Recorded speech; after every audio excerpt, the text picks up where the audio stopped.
What is up, Who Dat Nation? Welcome inside another edition of the Straight Up Saints podcast.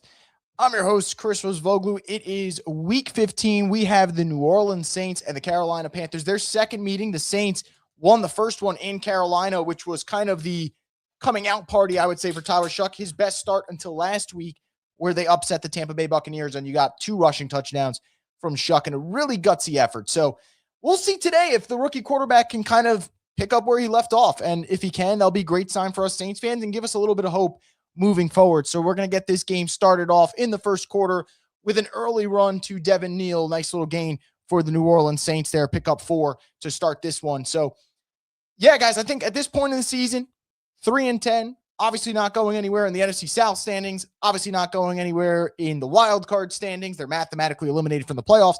And you think to yourself, well, what is there to watch? I think at this point, it is seeing if your rookie quarterback can build off what he's done over the last couple of weeks, because you had a lot of, let's say, late game magic against the Miami Dolphins. And then I think that kind of carried over to the Bucs game. So 2nd and 6 here for Shuck. They're going to go with play action here. Got times, going to let it rip, and it is going to be a throw to Tipton that they're going to say is incomplete. Good coverage there from J.C. Horn.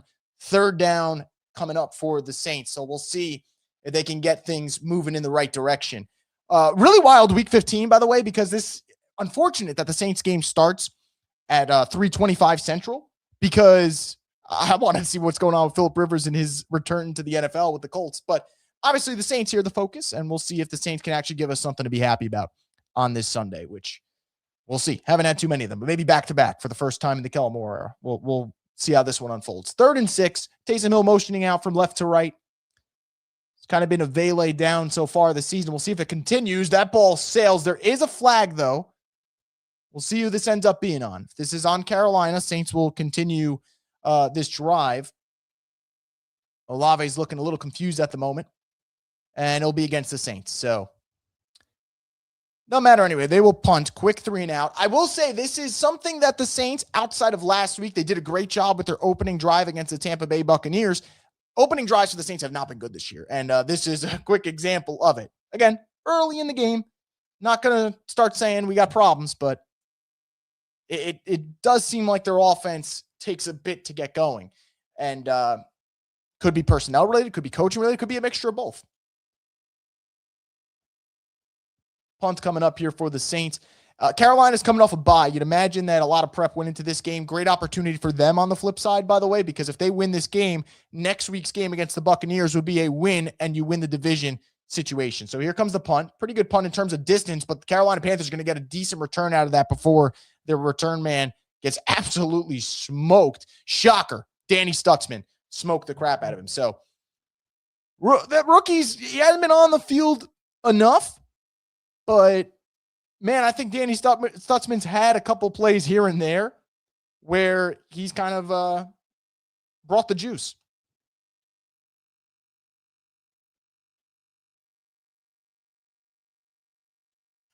So here comes Bryce Young. Flash start against the Saints wasn't good. Would imagine this one would be better. I hope it's not. I think Brandon Staley has been maybe the most underrated. You want to talk about just most underrated storyline of this season? I would say the work that Brandon Staley's done with the Saints defense, I think he's been really, really good. And we'll see if he can kind of keep that going today. Panthers are going to get started off with a run with Rico Dowdle. He's going to get about 3 yards before he's tripped up. 2nd and 7 coming up. Robert saying 3 and out, home sweet home. Yeah, I mean, look, last week was the anomaly, if we're being quite honest, right? They have not been good on their opening drives this season. Was obviously not the case there. They end up going out and scoring on that first drive against the Bucs. We see more of the same today with that quick 3 and out. Only gained 4 yards on the run with Devin Neal, and then that was it. iComedy saying, I swear Loomis is going to draft an offensive tackle, move Fuaga to guard. If he does that, I'll be freaking livid. I'll be livid. This team has to stop drafting offensive linemen, moving them out of position, and then thinking everything's going to be okay. 2nd and 7, so dump off the Dowdle. Should be a little bit short of the line to gain. 3rd and short coming up. Let's see if the Saints defense can make an early stop here. But yeah, look, I'm going to leave that comment for a sec because I think it's worth discussing. The Saints are in a weird spot where you don't really know where this draft pick's going to be. You know, if they lose today, would that help them? It really is tough to say right now. because the Giants lost. They're still ahead of them. The Raiders lost. They're still ahead of them. The Titans are playing now. Okay. Browns already lost today, so they're kind of out of the equation at the moment. Jets lost today. Cardinals lost today. So, a win for the Saints doesn't move them anywhere. They would still be at 7, and that's where they are right now. So who knows? Third and short, they're going to get it with Chuba Hubbard, so the chains will keep moving for the Panthers. But yeah, look, in terms of that topic, because it's been discussed, and I think it originated with a Field Yates mock draft, and he had the Saints taking an offensive tackle and then shifting Fuaga to guard. And I get the sentiment, but the Saints have drafted way too many offensive linemen over the last couple of years. If we go through it, you took Penning, which what a waste that was. Okay. You took Fuaga, which good player, but he's been banged up this year. You took Kelvin Banks. You just can't keep drafting offensive linemen in the first round, especially tackles. Another run here from Daddle. He's going to gain about 6 yards. I would say this one would be the most frustrating because I think that would be 4 out of the last 5 drafts. The Saints would go offensive tackle. And again, I don't think they will. I think the Saints are going to go a different position. Maybe I'm naive. But you look around, they need offensive playmakers. Defense could use a little bit more impact. So, and I talked about it earlier this week at Booker Media. You guys can go check it out if you want. We talked about them needing maybe a wide receiver, maybe Carnell Tate from Ohio State. If you're picking towards the end of the top 10, might be an intriguing option for them. But again, we'll see where they end up selecting. It's a lot of time between now and the draft. 2nd and 4, they're going to go with Rico Dowdle, and he is swallowed up right there. Can we talk about Chase Young for a second, guys? Can we talk about Chase Young and give him his flowers for how good he's been this season? Chase Young, who missed, I believe, the first 6 games of the year, felt like it might have been the first 6 games of the year, has been way better this season and way more productive this season in less games played. And you could say that's a testament to health, work ethic, maybe new system, whatever you want to say. He's been a beast this year, and that stop right there to force a 3rd and 5 is a great example of it. Just taking Rico Dowdle one-on-one and just ending that play before it even has a chance of getting going. So 3rd and 5 here. Maybe a chance for Chase Young or Carl Granderson to make a play off the edge. Let's see what happens here. 3rd and 5, Carolina from their own 43. Bryce Young's going to drop back. It looks like Chase Young's getting held. They're not throwing a flag, though. And Bryce Young's going to pick up more than enough yards for first down with his legs. So the drive keeps moving. Man, those are the tough ones right there. Those are the tough ones. Saints AK41 says one of Notre Dame's running back. Doesn't matter what round they get one. I mean, I really, really, really like Jeremiah Love. I think he's an outstanding running back. It really matters where the Saints end up picking. Because, hey, look, what if the Saints are picking like 8 or 9? Do you just take, if you think Jeremiah Love's the best running back right there, do you take him? I don't think it's out of the question. So we'll see what happens. But I do think they need playmakers. There's no question about it. First down, they're going to go with a Rico Dowdle run. He's going to dance around and gain about 4 yards, setting up 2nd and 6. But no, I don't disagree with you guys at all. I don't mind if that's the route they go, whether it is Love, whether it is Jadarian Price. I really like the Penn State running backs too. Rico Dowdle's injured right now, so we'll see what happens here. That means Chuba Hubbard's going to get the workload moving forward, but that's a big injury if that's the case, and would be tough for Rico Dowdle. I hope he's okay. He's going to be a free agent this year. Would hate to see him get hurt before he makes himself some significant money. So probably going to take a break in the action here, but feel for Rico Dowdle. Hope he's okay. But yeah, guys, running back, it is a position of need. The Notre Dame running backs have been stellar this season. I would argue that Penn State's running backs are really good, whether you're going with Nick Singleton or you're going with is it Katron Allen? I forgot how to pronounce his name. He's been really awesome. So I think if you're looking for value later on, I'd probably go with Allen or Singleton. But if you're going for that early, impact guy, not to the extent of a Jahmyr Gibbs with the Lions, but a guy that will immediately make your offense better, I think there aren't many options better than him. So we'll see what the Saints do. But again, it's all circumstantial. See where they pick. I will say, though, with the last 4 games of this season, and I think you guys would probably agree, you got the Panthers today, and then you got the Jets and the Titans after that, and then the Falcons. I could see the Saints winning 2 of their 4 remaining games. And if they were to win today, and they're underdogs coming into today, even though they're at home, if they were to win today, they might finish the season with 6 wins, and that might knock you out of the top 10. This has been such a bad NFL season in terms of the really bad teams. The really bad teams, it's a mess right now. So just for an idea of what the draft order is looking like. Cincinnati's 4-10. They have the 9th pick. So, not great. Not great if you're looking for one of those players. Bad Juju says, I feel like I jinx the team when I watch, so I'll instead watch you watch them. Hey, if that's the case, man, then what am I? Because we've done these live streams every week, and Saints have 3 wins this year. So, man. Saints AK41 says KC's eliminated from the playoffs, and Mahomes' injury didn't look good. Yeah, that looked like a ligament injury. And again, I'm not a doctor, so I want to preface by saying that. But the way and the manner in which his knee kind of buckled as he was running, and it almost looks like something just snaps and then you just kind of fall. It's scary. Would be a crushing blow to the Chiefs. Now, hopefully, if it is a knee injury, he'll be ready for week 1. And the way players recover these days, I imagine he would be. But it's a tough blow for Kansas City. And what a year this has been in terms of, all the one-score games they've won over the years. They've lost all of them this year. Now, even today, as bad as they were playing and as bad as their record's been, I mean, under 500 coming into today, I still felt like when they were driving before Mahomes got hurt, I was like, I think they'll probably just win this game, right? Like, Chiefs managed to always pull one out of nowhere. And yet, right now, you look at the way they've played and how it's gone. It's just tough. I feel bad for them. And I feel bad for Mahomes injury-wise. I don't know if I feel bad for Chiefs fans, though. I think they've had enough success. 2nd and 6 coming up here for Bryce Young from the Saints 38. Defense, let's see if they have a bend but don't break type of drive here. Plenty of time. He's going deep. I'm surprised that's not a push-off. Wow. Man, I want to see another look at this because either you're telling me that we have a flop on this side of the field. So either you're telling me that Alontae Taylor flopped or that wasn't a push-off. I mean, that to me, that's crazy. That looked like a push-off. And the Panthers are going to benefit from that. Joshua says, I want the team to win, but I also want a top pick, so it's really tough to choose. Yeah, I mean, I get it, Joshua. I will say, I think if they win today, that nothing really changes that. I think a win today, they're at 7 right now. I think if they win today, they're still at 7. So, yeah, that's just where we're at. See if this one ends up being a completion. They're challenging it. Robert's saying, I just want the Saints to show some positive consistency. It's been a positive flash followed by a nosedive. Yeah, I think that's a very good point. And that's why a game like today matters. Let's rewind, right? Saints beat the Panthers on the road, and we feel really good about that. We start thinking, okay, they're going to get going in the right direction. And yet, we look at that Falcons game. They're at home. We're feeling pretty good. They're off a bye, and they lay an egg. So this is, to your point, Robert, this is another example now. You had a really good win against the Buccaneers, your best win of the season.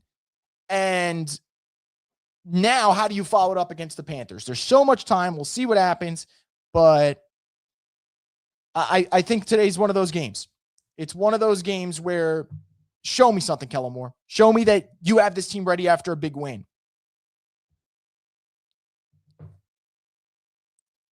Looking around the league elsewhere, we got Lions-Rams, by the way. That's a pretty big game for playoff seeding. Very big game for playoff seeding, I should say.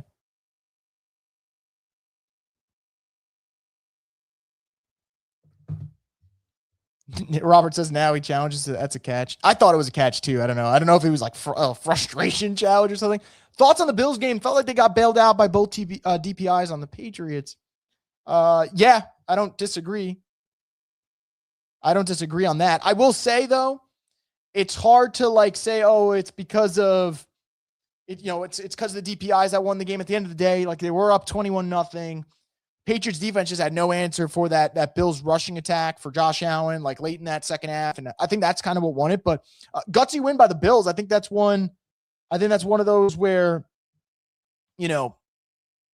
you're trying to cement yourself as a contender going into Foxborough and avenging your week 5 loss is a big thing. Who is telling Kellen to challenge these? Stevie Wonder. That's my guess. Cam's the worst with challenges. Yeah. Have we won a challenge so far? That one just felt like a waste.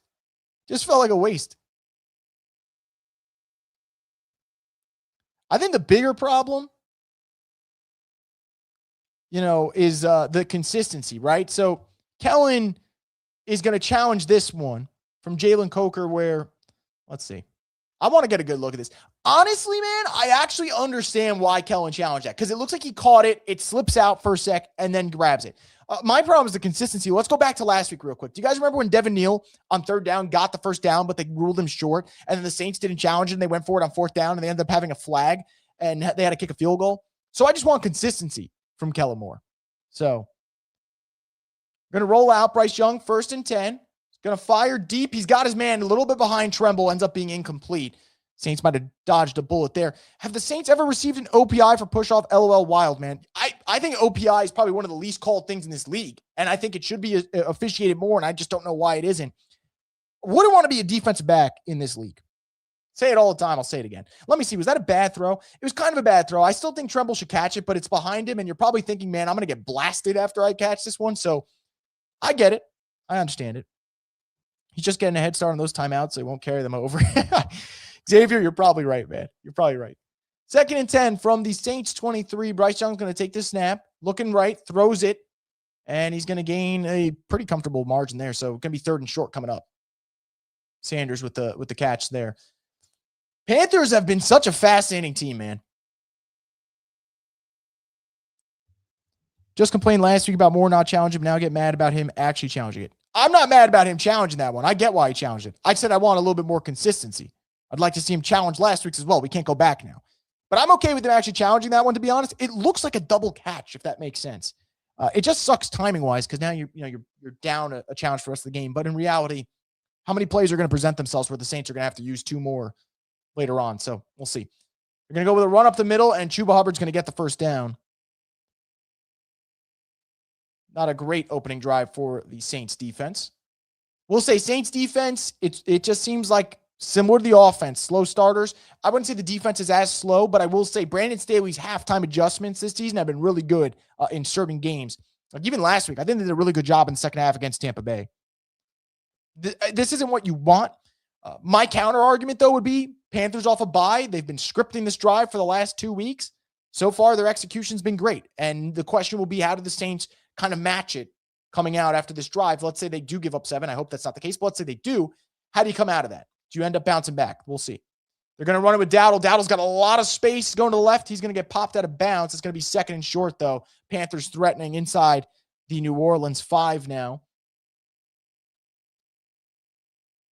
Alontae Taylor, really interesting discussion we're going to have as fans after this season's over. Do they pay him? Do they let him walk? If you look at the cornerback market, this upcoming free agency, he's going to be up there in terms of one of the premier players. And the highs with Alontae are great. The lows are low, but he's going to get paid one way or another. Question is, does it come from the Saints? And that's going to be an interesting discussion that we'll definitely have. 2nd and 2 from the Saints 4.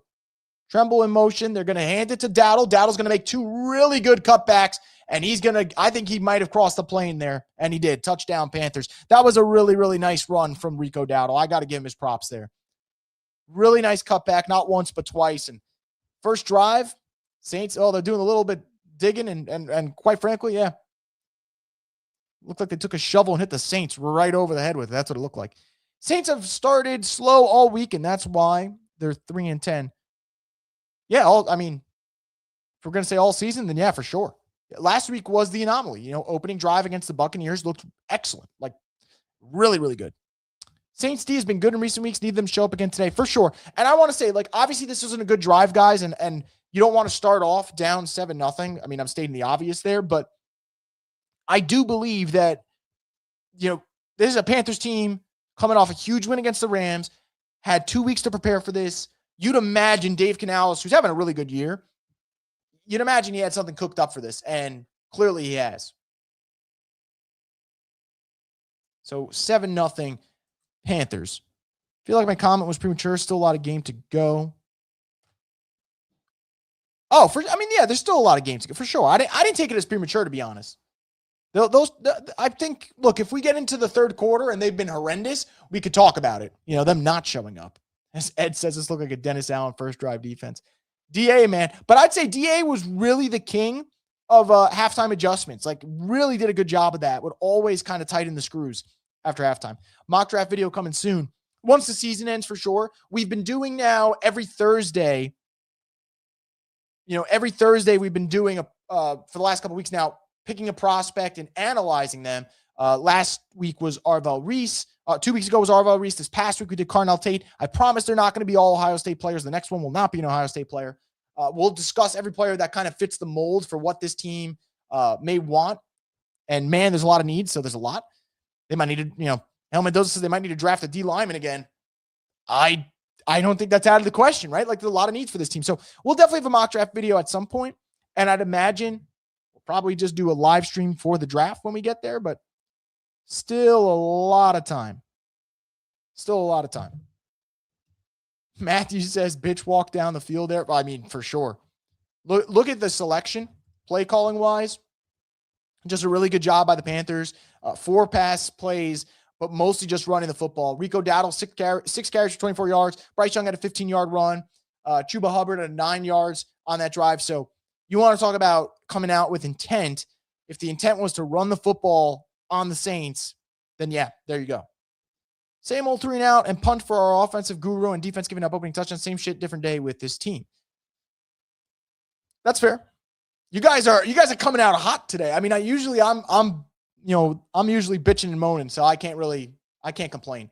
But you guys coming out firing. I get it though. I get it. Honestly, I don't love them scoring, but I'd rather it be a drive they have to push for every yard than get absolutely cooked on one explosive play. I hate those kind of like cheapy touchdowns where it's like one big hitter and that's the drive, right? It's like 2 plays, 80 yards, and the drive's done. So no, I feel you on that, man. I feel you. Saints run game is suspect. I mean, last week it was suspect at times too. It did come up big though at times last week on the same token though. Thoughts on Phillip Rivers coming out of retirement? And is there any chance we could do the same with Drew Brees? Man, if Drew could use that right arm for sure, but unfortunately can't. Yeah, look, I think Phillip Rivers coming out of retirement is a shock to the system for sure. I still I can't believe he's playing football right now. And they're winning, by the way. I know it's the first quarter, but they're up 3-0 and he hasn't looked that bad, which is insane.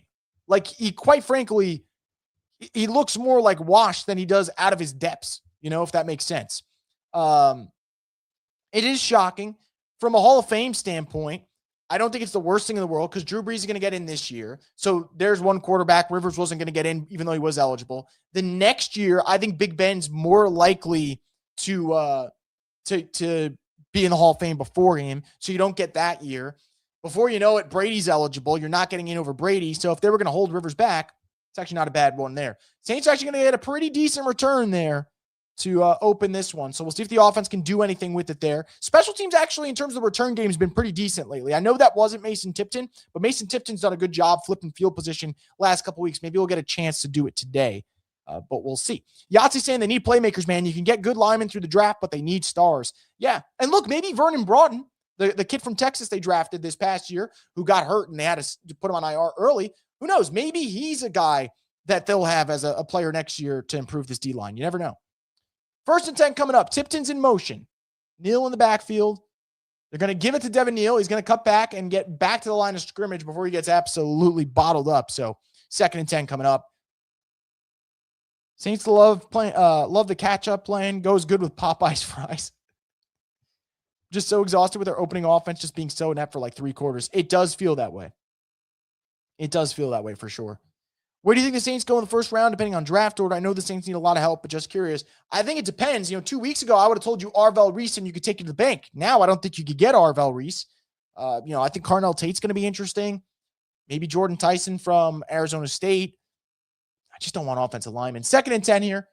Shuck's going to step up, roll out, had his eyes on Devin Neal. I think he has to end up fool the cameraman, but he ends up taking about a 2-yard gain on the run here. 3rd down coming up.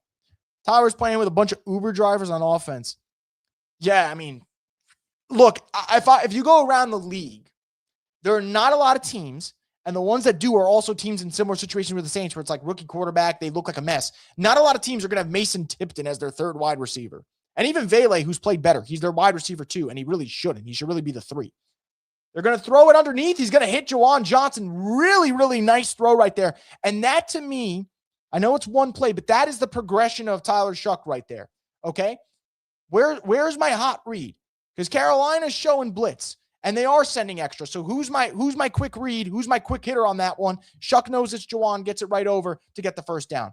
1st and 10 now. Shuck's looking. He's throwing it underneath. It's caught by Devin Neal, and honestly, strong hands by Devin Neal, because that one could have been one of those where it gets ripped out and it goes the other way, a la Robert Meacham style. So really, really nice job holding on to it. But yeah, that was a really nice catch from Juwan Johnson. Really nice catch, really good throw, good recognition from Shuck on that one. Hopefully they can build some momentum here. You don't want that to be one big play and that's it for this drive. 2nd and 6 coming up. Taysom in motion. Going to toss it to Devin Neal. Devin Neal's going to hit the hole, but gets about 2 yards before he is taken down. Matthew saying Juwan's been low-key cooking with Tyler Shuck. Well, let's look at the stats. So since Tyler Shuck's been named the quarterback, Juwan's got 3 catches for 31 yards and a touchdown, 4 catches for 92 yards and a touchdown, 6 catches for 46 yards, 5 catches for 39 yards, and 4 catches for 38 yards. For reference, before the change was made, he did have a good game against the Bears, 5 for 79. Before that, had 2 for 15 and 2 for 17. So, yeah, I mean, I would argue he's been playing better. They're going to run it again on 3rd and 4. Don't know what we're doing right there. And the Saints are going to have to probably punt here. We'll see what happens. I don't know if Kellen Moore is feeling risky. The way he's coached this season, this seems like an obvious punt with the way he's done. Don't know if I love the call, man. I don't know if I love the call. I just think there's like this desire, and I get it, to get this run game going. Oh, man, if Devin Neal, if the opening was there, just ends up getting pushed right into the defender, went to the wrong hole. If he cuts back, it is a first down for sure. 4th and 4. Saints are looking like they're going for it. Juwan in motion, and there's a penalty on the Saints. False start. So now they're punting it. You know, this to me is really fucking frustrating, because this is the type of play where you want to see the Saints be able to say, hey, we're 3-10. We're trying to play spoiler here. We're going for it. Now you're punting it, obviously. So that sucks. But yeah, play before, I'll take it back. You know, I said I didn't know why the Saints were running it. I take that one back for sure. I think that it was the right call, and Kellen Moore had the right play call there and had the right setup in terms of the blocking. And Devin Neal just makes a rookie error. So frustrating. That's another position, guys. You guys talked about things that the Saints need. They need another running back as well. No knock on Devin, but they don't have juice in this backfield. And we'll see what happens with Alvin, whether or not he even plays again this season, whether he plays next year. I think all that type of stuff is up in the air right now, truthfully. Here's the punt. Let's see if they can pin him inside the 10. Won't be able to, but they will get him down to the 11. Got some Cesar Ruiz slander going on here. Come on, guys. Cesar Ruiz. Why are we knocking Cesar Ruiz? Just kidding. You guys can knock Cesar Ruiz. Cesar Ruiz is not a good ball player, which goes back to the offensive line complaints. They've invested a lot in this offensive line, and man, that's just not great. Side note. So that was from the 44. I guess because it's early in the game, I think you go for it, no doubt. Would have loved to seen if they were like, hey, maybe Charlie Smith goes out there and kicks a deep field goal at some point. I know he missed one last week, but why are the Colts winning? I have no idea. I know the Seahawks are driving, though, or they set him for a field goal. So they'll try to tie the game up here. Got red zone on in the distance. And that attempt is good. So it's going to be 3-3 for that game. Successfully rage baited me. Yeah, look, I'm cool with anyone ripping Cesar Ruiz. And as Jay Warner says, and he's right, you know, interior line is the biggest problem. And I think, you know, I complain about Kellen Moore a lot, probably to an unfair degree. I think a lot of Kellen Moore's problems, though, he's calling plays as if he's got a competent interior offensive line, and he doesn't. So a lot of those run plays that we think or he had work in Philly, they're not going to work here in New Orleans because the offensive line just, frankly, isn't good enough, especially in the interior. So you are not wrong about that. Now, whether or not they take an offensive lineman first round, I'd rather they not, but we shall see what they end up doing. Can't believe they named the Superdome after Ruiz, man. What a waste. What a waste Ruiz has been. They could make him the Superdome spokesperson, though. Just move him out of the roster, you know, just make him the team spokesman. Did you see Caesar on Teron Armstead's podcast? I did not, actually. Was it good? I saw Armstead and Nick Underhill. I saw them talking last week, was it? I think it was last week. That was a really good show. I did not see him and Ruiz, so I got to get back to them. Tyler Lindenbaum from Baltimore. I don't think Baltimore's going to let him go, but if you could get him, that would be a big acquisition for sure. I'd imagine that's who Baltimore is going to prioritize. They have a couple of key free agents, so I think Isaiah Likely's a free agent. He's going to be a really good one. I think he's a solid football player. Crazy the way we're 3-10 and only 7th overall pick as now. I know, man, and I talked about it before, and I'll keep saying it. Like, this is a season where you can go 5-12, maybe 5-12, and you're picking outside of the top 10 at this rate. Like, it's insane. Talking shit about the Buccaneers, pretty hilarious, coming from arguably our worst offensive player. All right, now I got to go back and watch. After this game, I'll go back and watch. Depending on how this game goes, if the Saints get blown out, maybe I'll be a little bit in a grumpy mood. So we'll see. Got a super chat here from Leroy. We let Sean have Lutz. Why not give him Reid also? He could take him. He could take him, man. Thank you for the support, by the way. 1st and 10 from their own 11. They're going to give it to Dowdle. Dowdle's going to gain about 5 yards on 1st down. Yeah, I mean, if Sean wants Reid, he could take him. Sean wants Taysom, he could take him. That's going to be an interesting one. What happens to Taysom Hill? Does he play football next year? What's kind of his situation? Yeah, that's going to be an interesting one. I'm very curious to see how that ends up going. 2nd and 6 coming up. 2 minutes to go in the first quarter. This first quarter, I know that we got points already in terms of the Panthers, but it kind of feels like a snooze fest so far. I haven't had any, even the Panthers, they kind of just walked them down the field. They're rolling out. Tremble's open. He's going to, wow, that's a really good throw from Bryce Young. I like that throw, man. That's a good, I'm a sucker for, I think it's me like in baseball. I'm a sucker for sidearm throws like that.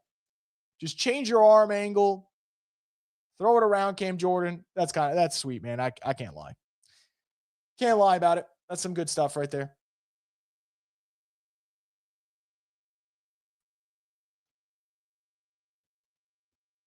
Godchall's been ass cheeks. Oh, man. I mean, run defense is getting burnt right now, so just running up the middle nonstop. 1st and 10, they're going to toss it to Dowdle, and they are going to pick up about 2 yards. And there is a flag. If that backs him up, that might be the break the Saints need. Panthers just going to run the ball to the ground until the Saints stop him, as they should. As they should. Look, if the Saints aren't going to be able to show any resistance in the run game, why would you not? And it is a penalty on the defense. So funny my ass sitting there going, oh, maybe this is the break the Saints need. Yeah, nope. Not one bit.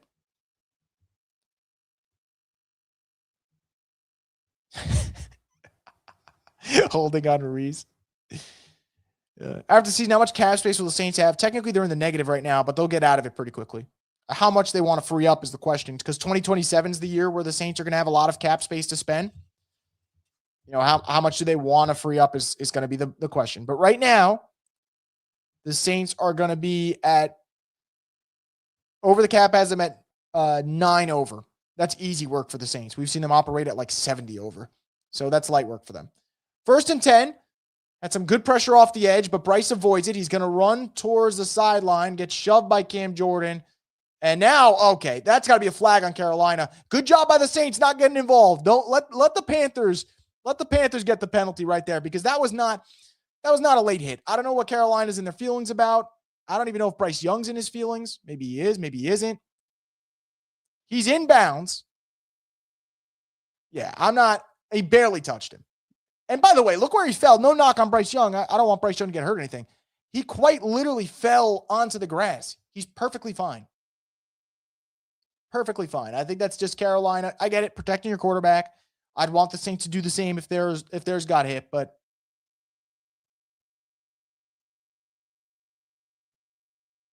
and that's a big one because it's after the play. So, it's going to be 2nd and long here. And I think this is what the Saints defense needed. You needed a little bit to go your way. And right there, that's the break they need. Penalties of the Saints' eternal rival. It kind of has been. I mean, this one ends up going in their favor, but before this, penalties have been a problem the whole season. But yeah, no, that's one for sure. How much will the tickets next week be for Saints Jets? Carl, that's a great question. Let's see. Let's see what's going on. I can't see them being expensive. All right, let's get 2nd and 28 here before I give you guys the prices of tickets.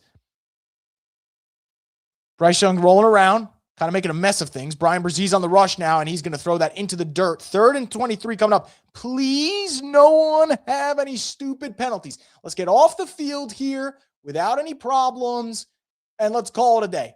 How about that? How about that? Let's do that. So here we go. Saints Jets, cheapest ticket I'm seeing right now. If I can navigate this, I don't know what the hell I'm doing here.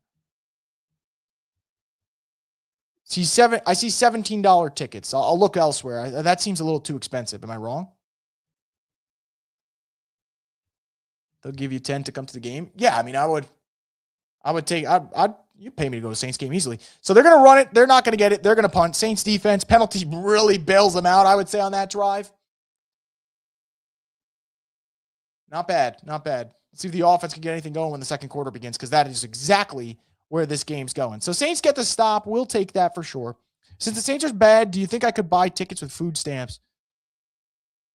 Would you want to waste your food stamps on the Saints game with the way they played? I don't know, man. I don't know. You probably could, though.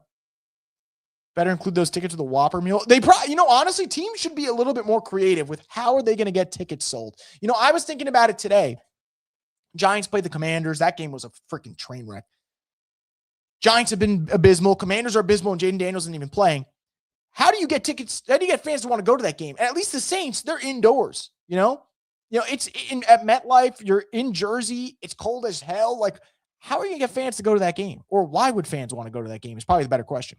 With as chaotic the season's been, it brings me some closure. No, at least the Raiders still suck. Raiders are terrible, man. Raiders are beelining for the number 1 pick right now. Whether or not they get it, we'll see, but they're beelining for it. And I'll throw this out, because I think this is going to be, the Saints have played their way out of the number 1 pick conversation, in my opinion. If you want to talk about the number 1 pick conversation, you're talking about week 17, Giants versus Raiders. That, to me, loser of that game is the winner. That game would be the winner. Need some offensive life here? I hope so. I really hope so. Elias saying, are the Panthers taking over the division? I don't know yet about taking over. I think the Panthers, though, and I genuinely don't believe this is prisoner of the moment. This is how I have felt about the Buccaneers for the last 2 seasons. So this is where it comes in hand with the Bucs and the Panthers. I think at least the Panthers are building their team the correct way in terms of a lot of their playmakers right now who they drafted are really starting to step up. Ted McMillan's been good. I would argue that J.C. Horn's one of the premier defensive players in the league, and obviously he's paid as such, so that makes sense.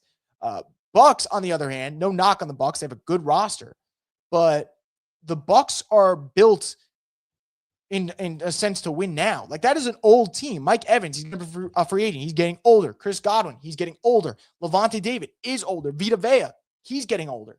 So, I look at that team that I don't know how much better they can get. I think they've kind of maxed out who they are right now. I think that the Bucs are a team that can make the playoffs, but they don't get past the first round, really. Like, that's just kind of their ceiling. Whereas the Panthers, I don't know what the ceiling is, but at least there's a little bit of an unknown and there's room to grow, because maybe Bryce gets better. Ted McMillan should be better in year 2. Their defense is really starting to play good football. I mean, we saw the turnovers they forced against the 49ers and Rams back-to-back weeks. Those were good. Now, do I trust the Panthers to take over the South and this be a year-to-year thing? No. And honestly, I can say that with confidence because I go back to the NFC South when it was Breeze and Matt Ryan and Cam Newton, and none of those teams were like taking over the South. It was like, okay, it was the Saints' turn, then it was the Falcons' turn, then it was the Panthers' turn. So, I don't know. I just don't know about a takeover. But I like where the Panthers are heading way more than I like where the Bucs are heading. Here comes the punt. That thing is going to, wow, that's a really fucking good punt. That's a good punt. Well, Saints are going to have a long way to go. Let's put it that way. Going to have to put together a 95-yard drive if they want to score here. Heisman candidates just haven't been the same quality since 2019. Call me a hater. I really don't like Diego Bobby. I don't care for his game, and I don't care for, the personality, I would say. But I do agree. Heisman candidates haven't felt the same. And even Julian Saint's been great this year, but he's not going to the draft. So, you know, I don't love it. Jeremiah Love is a good player. That to me looks like a Heisman candidate. I just think Heisman candidates, to your point, I don't disagree. Even last year, I know everyone was caught up in how fun Travis Hunter was, but like, I want the Heisman candidate to be a guy who's balling and his team's competing for a national title. Now, Fernando Mendoza does fit the bill. I mean, look at where Indiana's at. It doesn't feel the same. Saints starting off this second quarter, backed up from their own 5. They're going to go play action. Shuck's got space. He's going to throw this one in the flat, and they are going to, that looked uncomfortable. I don't know how Stoll's going to pop up and be all right, but some breathing room there. Some breathing room right there for the Saints. So second and short coming up. Nice 8-yard gain to start this drive. Good layering of this throw, because there's got to be the right touch on this throw, or else it's going back the other way. So the Saints are going to be a little bit more comfortable here. You have the flexibility to run the football now if you want. I don't know how the hell Stoll's knee withstood that, man. That throw gave me Rattler pick 6 PTSD. That's exactly where my mind was going. That's what I'm saying. It's got to be thrown with a lot of touch. Good cutback from, was it Neal that had the carry there? And it was not Neal, excuse me. But the Saints are going to pick up the first down. Thought I saw 24 for a sec. Clearly, I'm 6 numbers off. Should get my eyes checked. The Colts called Old Man Rivers before Cam. Unreal. Don't think they should have called either one, to be honest. ESPN seems to always get NOLA sports coverage right. We get a tackle in the first round. I mean, that's what they're saying. I don't know what Field Yates is like, if he has any like New Orleans connections though, or if he's just like putting it out there. I will say though, when Fuaga was drafted, and I don't want this to happen, but I'm just putting it out there. A lot of people are like, oh, he's probably better as a guard. So if they do draft a tackle and they move him to guard, probably be where they're at. Hull's going to get the carry there, and he's going to pick up about 2 yards. 2nd and 8 for the Saints. Where do the Colts go QB next season? Do they re-sign Jones or unleash AR? I think they're done with Anthony Richardson. You can re-sign Daniel Jones, but off of torn Achilles. And if you look at his injury history hasn't been good. I don't know. I don't know where they go. I really don't. I'll throw this one out there because this pertains to the Saints. I think the Saints are going to get trade offers for Derek Carr this offseason because they still own his contract because he retired. They have his rights. I can see them getting offers there. It's going to be another penalty on the Saints. Back him up.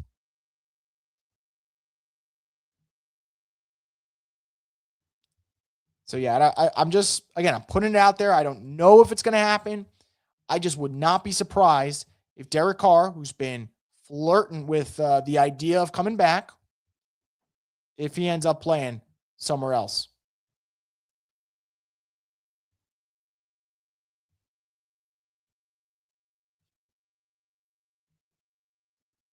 So the Saints are going to be backed up here.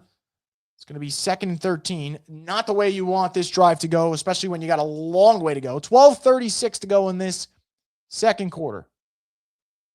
Shuck's facing pressure. He's going to throw this one. Thankfully not picked. Oh, boy. Well, that one could have gone for 6, or it could have just been an easy red zone opportunity right there. Thankfully, the Saints avoid catastrophe there. See what kind of happened. Panthers defense has been got the Saints in a bind. Okay. All right. That makes sense. I think Vele is going to sit right down on that route. Shuck thinks he's going to keep running across the field. Okay. Not saying I'm okay with that play, but it makes it a little bit more, you understand what went wrong there. Shuck's got time. He's going to throw this one deep, and it is going to be caught by Vele. God damn, man. Vele on 3rd down just makes the plays. And that is a great job going through your reads and stepping up.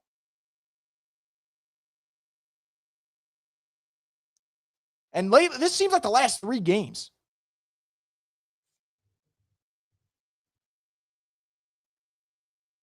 Ooh. Yeah, that might be an extra 15, right? Yep.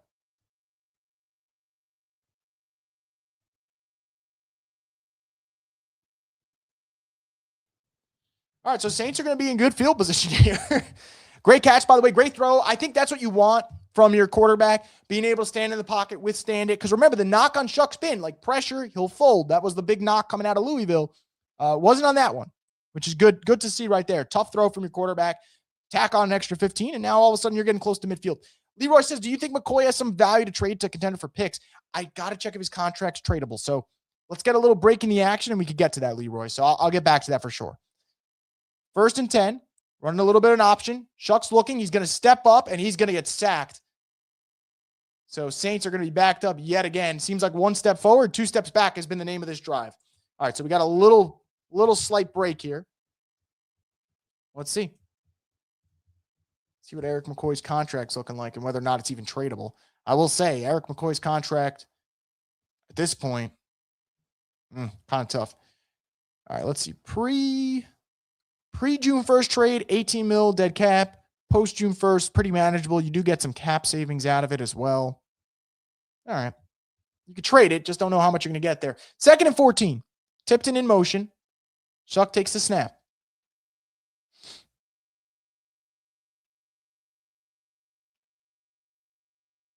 Vele's getting work early. Oh, God. God, it's slammed.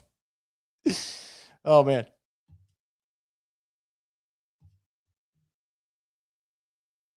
Got flags all over the freaking place.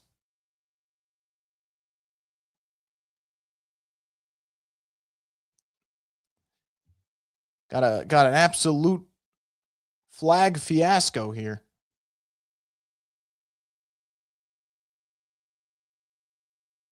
Offsetting? Yeah. All right. Let's run it back here.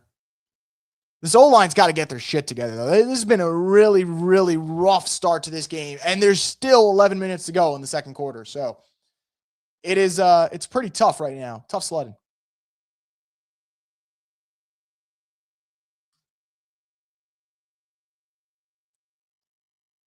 Yeah, there's the hold. All right. Yeah. All right, 2nd and 14. Like I said, guys, 1 step forward, 2 steps back. It's been the name of this drive. Let's see if the Saints can get that step forward again. He's going to go underneath. It's going to go nowhere. Devin, what the fuck? And we got another flag, guys. We got another flag. This is crazy, man. This is insane. Every 2 seconds, it's a penalty. And at some point, it's got to either the refs got to just put them away, or we're going to have to be here with the way the Saints and the Panthers are playing football right now. We're going to be here until like 8 or 9 p.m. at this rate. And don't get me wrong, you call them. If it's an automatic first to the Saints, I'll take it every time. We're going to be here a while. Yeah, that's going to get called every time. Fortner's neck almost got snapped back. If Vele stays consistent, I know Loomis is going to be like, yup, we don't need a star wide receiver. We're drafted offensive tackle.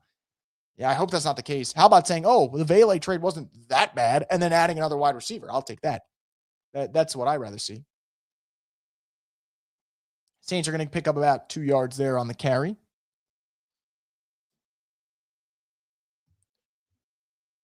Looks like Aldrich's getting some burn over here in this first half for the Saints, which understandably so. You can't just keep running it with Devin Neal. You need to change it up in terms of the type of back you have.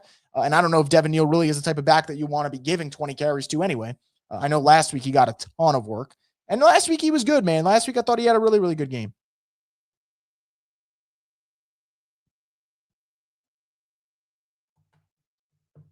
Here's 2nd and 8 coming up. Rui's always on the ground. Damn, he needs to eat his Wheaties. He's always at the crime scene, man. He's going to throw it underneath. It's going to be Vele. Vele's got room, man. And Vele is going to get slammed. Vele's making plays, man. Vele's making plays.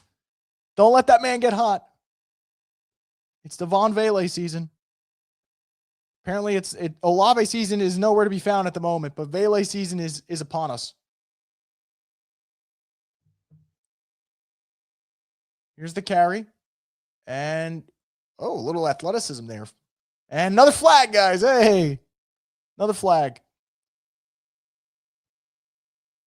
Neal had a lot of carries at KU. He did. And I like Devin Neal. I just don't think Devin Neal holding on the Saints offense there. Shocker.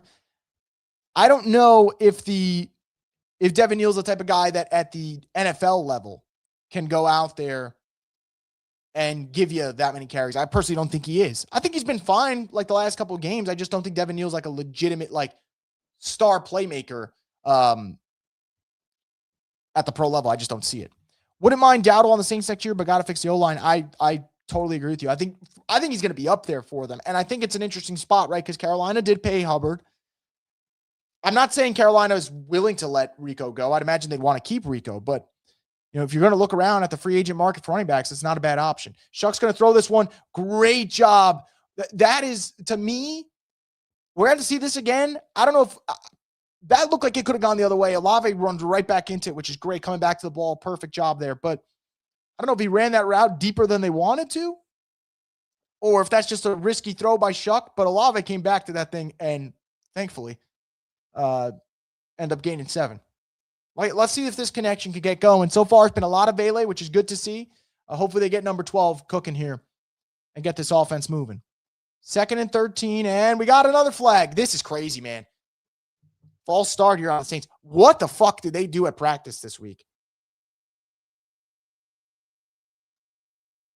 The Saints are going for a record today.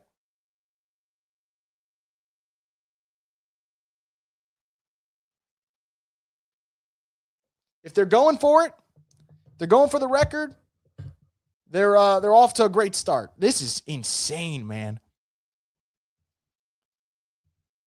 And I get it. I know it's a young team making mistakes, but good God, is that the 5th or the 6th penalty so far? 2nd and 18. I mean, I feel like I'm saying Shuck's throwing from 2nd and 18 every 2 seconds, and he goes to Vele. Vele comes up and makes the play. What a catch from Vele, man. He's looking like a beast out there. Holy shit. Devon Vele, man.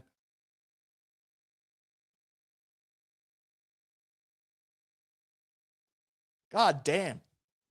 3rd and 1. Let's see if the Saints can keep the drive going. I pray they do. They're going to go with a run, and they are going to keep the drive going. Devin Neal gains about 5 there. At this point, if the Saints score a touchdown on this drive, this would be the most impressive touchdown drive of the season because they have not only gone up against the Panthers, they've gone up against themselves as well because they have a penalty every 2 seconds. Shuck's throwing fucking missiles out there. I hope I didn't jinx the poor guy, but he's throwing missiles. Vele, last 3 games, 14 catches, 170 yards, and a touchdown. Ballin'. And this game's still active, so let's see what's going on. Let's see if he can continue that great success. He's been a dog. Saints are going to go with a run. Devin Neal's going to get a pretty good block, and he is going to get all the way down to the 15. One of the best runs of Devin Neal's young career so far. Really, really good job by the offensive line. Great blocking there. Like that call from Kellen Moore.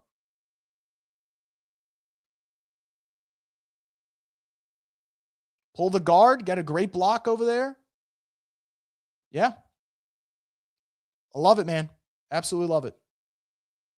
Saints in the red zone. Got to finish this drive strong, man. Got to finish this drive strong. The offense has been playing fantastic. It's got to be the one. Got to get 7 here. As a Bucs fan, come on, Saints. Maybe they'll come through for you. I know Saints played spoiler last week, so imagine if Breeze had Thomas and Vele, we would have won a Super Bowl. No, instead they had Austin Carr and Dan Arnold and Keith Kirkwood. And man, they had a lot of like undrafted guys like, hey, Drew, make it shake. And for the most part, he did. Shuck's going to keep it, and he is going to gain about 4 yards before he goes out of bounds. Don't mind it. Don't get hurt. Gain positive yards. Keep the defense honest too, which I think we talked about it last week. That zone option, you're going to put the defense in a bind at some point, and then if Shuck makes the right read, you might have one of those big runs pop. And this point wasn't a huge one. You only gained about 3 yards, but it's going to be there at some point. It's going to be there.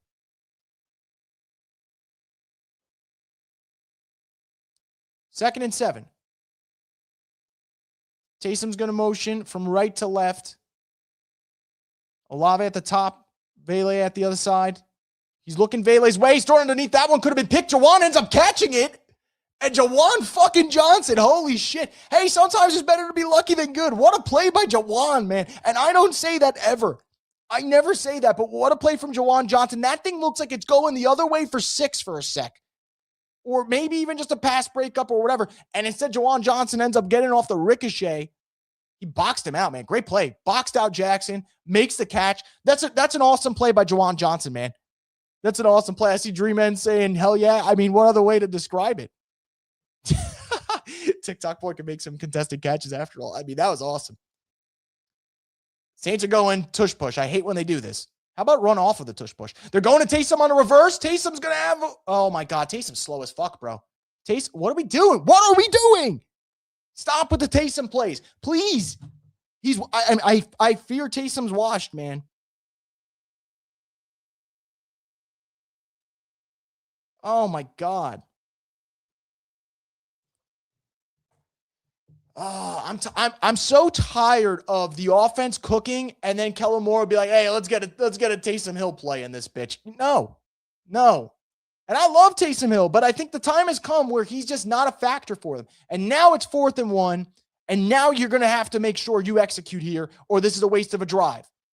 And thankfully, they do execute. The Saints will keep this drive going. Thank God, because I was about to be really, really frustrated had that ended up not working. And I love Taysom Hill. How many awesome moments have we had with Taysom Hill? Too many to count. And I love him. But when your offense is cooking, and your offense is cooking in most part, because you're starting to find something with your rookie quarterback, keep the ball in his hands. That's just the way I see it. So that's just where I'm at. Saints are going to pitch it to Devin Neal. Devin Neal's going to cut to the left, and he is going to score back-to-back weeks. Devin Neal touchdown. Shout out Devin Neal, man. Good drive by him. Really, really good drive by Devin Neal. Great drive by the offense, too. And I said it before. I'll say it again. This was one of the most impressive drives the Saints have had all season, because not only did they go down the field for 95 yards, they kept backing themselves up. They get backing themselves up with those penalties. Saints right back in this game.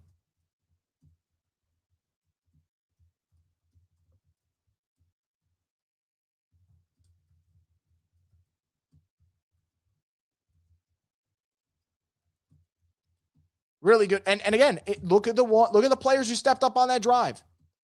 Chuck, Vele, Neal, Jawan Johnson with a really big play there earlier. I know you had a 7-yard catch to Olave, so that's not much compared to what we've seen from everyone else on that drive, but awesome, man. 95-yard drive.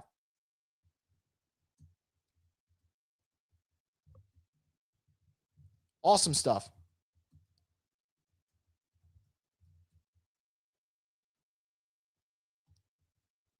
Let's get through the comments. Let's see what we got going on here. Matthew saying, best all-around player I've seen for the Saints. What a guy, but it's time, and it is time about Taysom. Yeah, I agree with you, Matthew. I agree with you. We owe 1,000 apologies to Vele. I'm fine with that. I'll apologize to Vele until the sun sets, man. And I'll take it. My argument for Vele, besides the fact that you guys know what I said before, like I didn't love the trade. I thought that, they probably could have gone elsewhere. I think that Vele, even though he is a good player, I would have rather them, hold on to the picks. My biggest complaint was that the Saints were sitting there not playing him. It was Brandon Cooks. It was Rashid Shaheed. It was everyone but Vele, and that bothered me. Now that he's in, he's doing his job, and I will apologize for how great he's been, because he's been awesome the last 3 weeks. But I think, and as Hale Mendoza says, shout out to Vele Neal, I agree. I think that the bigger frustration was he wasn't on the field, because now he's on the field and he's been awesome. Look at today so far, guys, because this is where you got to start getting really excited. 3 catches for 43 yards today. By the way, we're going to give some credit too. Your rookie quarterback was slinging that fucking thing on that drive. Like, that was a really good drive from the rookie quarterback as well. So shout out to them. Shout out to Neal, the way he played. I think Neal's been an asset. And to answer Jediah's question, is Neal or Kendre Miller more of an asset going next season? I think it has to be Devin Neal, because I know the other guy, unfortunately, has been injured. So I think I have to say by default, Devin Neal's the bigger asset. And you know what? Hopefully, we get to a point where we could say both are assets, but right now I have to say it's Devin Neal. Mason says, how can you not be impressed? I agree, man. Look, I've sat there and I watched the early window today, and I saw a lot of bad football. And while I was watching a lot of the bad football, not only was I disgusted by some of it, I was thinking to myself, like, what is the hope for certain teams? And I'm not saying the Saints are magically going to have hope now, but let's say the Saints were to win today, and right now it's 7-7. Who knows? Maybe the Saints can steal one here. And Devin Neal's going to the locker room, so that fucking stinks. Let's say the Saints are able to steal one here. Okay, let's have a dialogue about maybe end of the season, Kellen Moore starts to establish a little bit of a culture. And that could be something that catapults you going forward. So, I don't know. I just want to see some progress. We might have something in Neal. It reminds me of Kyren Williams. Nothing special physically, but a reliable back with great vision. I totally get the Kyren point. I think Kyren is just in my opinion, just a little bit better of an athlete, a little bit better. But I get your point, right? Like, nothing pops. Like, when you watch Kyren Williams, what is his best asset? I just think his best asset's like he's solid at everything. And with the vision part that you mentioned, Devin Neal, couldn't agree more. I think that was his greatest strength at Kansas, and you saw it. He was a really patient runner, and his vision was also excellent. So just awesome stuff from him today, at least on that run. My big concern, though, is he's heading to the locker room, and we'll see what happens. He was banged up this week, so that could be it. Pub 1511 Saint says, Vele making wide receiver 1 catches. He definitely did on that drive. You kidding me? Awesome stuff. Really, really awesome stuff from him there. Get back into the comments in a sec. We got 1st and 10 here from the 23. Coker in motion. Chase Young, thought we were having some pressure there. Bryce is going to step up, floating that one wide open. And that's a huge gain for the Panthers there. Get to New Orleans, 49. Joe Burrow will be, what are we saying there? Joe Burrow will be next Luck? Oh, will be the next Andrew Luck. Oh, retirement? I know, man. Trey, I'm worried about that. Those comments last week about him not liking, him not having fun. Kind of feels that way.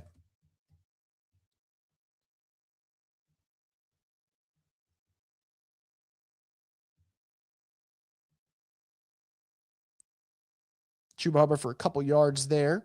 2nd down coming up. PT's a good comp. Oh, for Neal.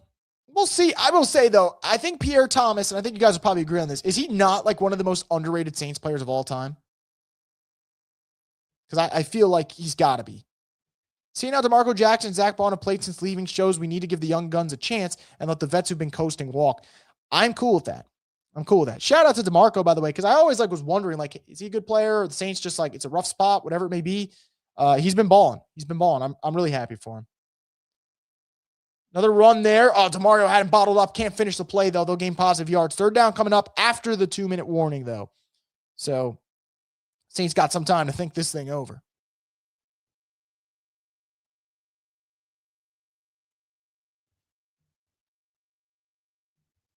Olave needs someone like Vele. He needs him to open the field and let Chris do what he's best at. Running his routes and using his speed to get downfield took some attention away from him. I think for sure. And look, I love Rashid Shaheed, but a big reason why I was also okay with that trade, besides the fact that I thought the Saints actually got pretty good comp back for him, was let Olave run more vertical routes and let first of all, let Vele get on the field. Let Olave run more vertical routes, free that up for him, and see how this offense looks. And quite frankly, has the offense looked worse without Rashid Shaheed? No, it hasn't. It's not like it got magically better without Rashid Shaheed, but the offense wasn't great with him anyway. So I love that trade. I thought it freed up space. Now, if you could get another big playmaker in there, another bigger sized wide receiver, and let Olave be a little bit more of a vertical threat, and honestly, just take some pressure off the middle of the field for Olave, I think that would open up a lot for him. I think he's a really good sideline receiver at times, and we'll see how the Saints choose to play it out. They're going to have a decision to make with him. But I like where they're heading. I think the Saints are slowly. It's still a grind. There's no guarantee that this is going to work for them. They're trending in the right direction. They're trending in the right direction with certain things. Sproles and Thomas was crazy underrated. Darren Sproles was a beast. Like, Pierre Thomas is underrated. I don't think Darren Sproles is underrated, though, because I think everyone acknowledges how insane Darren Sproles was. Dude was the smallest player on the field, and it didn't matter. He was physical. He was shifty. Dude, Darren Sproles, love that dude. And I think Drew Brees has talked about it before. He's one of his favorite players that he's had. And, man, it's exciting. Neal's questionable return with a hamstring injury. Well, that sucks. Also sucks for, not that I care, because this is not my main concern, but I am playing him in fantasy for my playoff. And that's going to lose me him for that one. So that kind of stinks, but it's all right. My bigger concern is he's that he's okay health-wise. Fantasy football be damned. But yeah, I think in terms of Sproles, when you guys were mentioning before for running backs, I don't even classify him as underrated. I think everyone respects his game, hopefully. Pierre was underrated as hell, though. And that 2011 offense for the Saints, to think about where we are now, weapons-wise to then, because you had Marcus Colston, who was a beast. Jimmy Graham was coming into his own as one of the best players in the NFL. Sproles was great underneath, all right? Pierre was a good player. And I would argue, and I think one of you guys mentioned, I agree, if Pierre doesn't get knocked out in the NFC divisional round, they might win that, You had rookie Mark Ingram stashed on that team. Chris Ivory not playing, but, you had a great stash there. Really, really love and will always love Lance Moore. Meacham was an awesome player. Devery Henderson was an underrated Saint. Like, that offense had playmakers, so really put you in a bind. Third down, Saints are going to stuff Chuba Hubbard, so they got a decision. Panthers got a decision to make. Good job by the Saints defense there. Like I said, give Brandon Staley's guys some time, and hopefully they'll make the right plays, and so far they have. It's your boy X says, totally agree. Would love to stack some wins at the end of the season, go 2-2 or even 3-1 and build some momentum going into this year. Say this about Moore. He got them playing hard despite record. I agree. I agree with you. And you know what? For all the criticism I give him, he deserves credit for that. Absolutely. Because it's easy for players to just throttle back and say, hey, we're 3-10, or yet last week 2-10, and quit. And they don't. 4th and 3. Here we go. Let's see if the Saints can make the biggest stop so far of the game. They're going to send pressure. Granderson had Bryce. He ends up losing him. Bryce going to throw downfield. Wide freaking open is T-Mac, and T-Mac is going to go all the way to the 25, going to make a spin and get to the 20. God damn, man. The Saints are the motherfucking kings, the absolute fucking kings of having the near big plays on defense. I mean, Grando's got to get him right there. Why? Oh, my God. Just a horrible pursuit angle, and that opens up the whole play. So, really frustrating, man. 1st and 10, Grando with pressure. Bryce is going to throw that away. They're going to say, yeah, I mean, that is an intended receiver, but goddamn, that thing's fucking 10 rows back. Brutal, man. Really, really, really, really brutal. What a stop that would have been. Would get the ball back. I think Panthers get the ball to start the second half. I think that's the main concern now, too. You're at risk of them double dipping, and at least if you hold them to a field goal here, it's not bad. But if it's a touchdown here and then your defense is back on the field to start the second half, that's how this game could quickly get out of hand. 2nd and 10, Bryce Young drops back. He's going to throw this out wide to Sanders, and that's a really good tackle from Jonas Sanker, man. That's a really, really good tackle from the rookie in space. Good job, man. That's way to make a play. Taylor ran all the way down the field and made that tackle. Yep. Which is nuts because you're hoping he's going to come up big as like on a blitz there. And instead it's, 30 yards down the field getting McMillan. That's why I'd like Garval Reese. I'm cool with it, man. I don't think they're going to be able to get him right now. They're picking 7th, but they're picking top 3 and they could get him. Please do. Please do.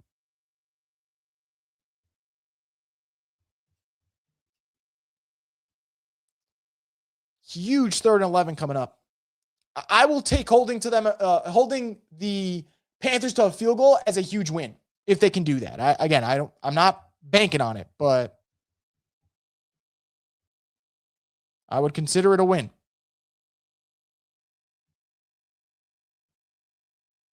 Only good thing is Tyson might drop because people are worried about his health. He might. Yeah. He could drop. I mean, look, the Saints are still going to be in range to get a good player. And I would argue this draft class, there's no players that will be a superstar for sure. Like, I think Garval Reese can be one, but I don't know if he will be. 3rd and 11, not much pressure, and that is incomplete. What a freaking play from Quincy Riley, a little rookie-on-rookie crime. I could argue that throw was like slightly behind from Bryce Young, but that's an awesome play from Quincy Riley, and that's exactly what the Saints needed. Bend but don't break.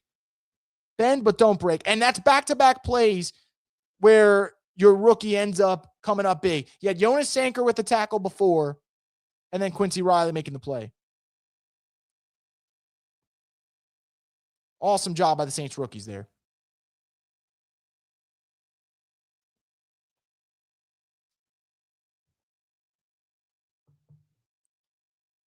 Oh man, I thought that kick was actually going to miss. Thank God I kind of curbed my excitement there because that would have been bad. I'm like, oh, it's going to be wide right, and ends up kind of hooking it in. So, hey, if the Saints can get a good return here, who knows? Maybe you could take a shot or two to try and get in field goal range, but haven't been super aggressive. We'll have to see if they end up just kind of taking this one right to the half. Man, that was a touchdown saving play though. Touchdown saving play from Quincy Riley.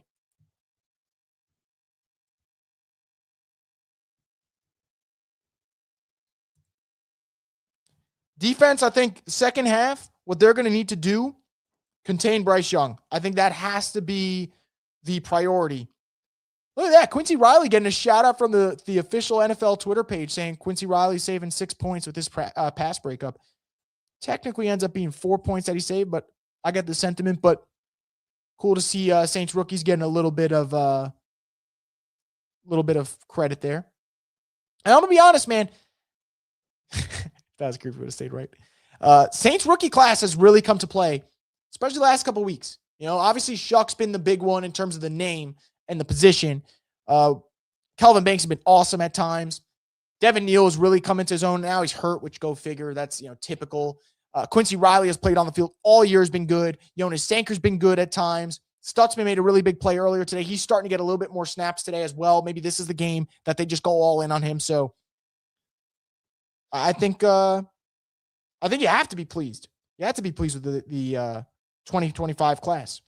And even last year's class, that one's going to be a health thing now. Because if Fuaga could stay healthy, you feel like he's a really good player. And I feel like Kool-Aid McKinstry is a good player as well. I know Kool-Aid has the ups and downs every other week, but last two draft classes haven't been bad. Am I the only one that thinks Stutzman could be a better player than Pete Werner? He just needs more field time? No, I don't disagree with that. I don't disagree with that one bit, And we'll see if they end up giving him more burn to that point. Got to remember though, and I think a big problem with this is too, Werner gets paid, and Werner is getting paid. And I'm not saying the Saints are making financial decisions only, but because Werner has moments where he still looks good, but I think I'd like to see Stutzman a little bit more. Like I said, record not good. You've been playing the rookies. Why not let it rock a little bit? Why not get another one in there?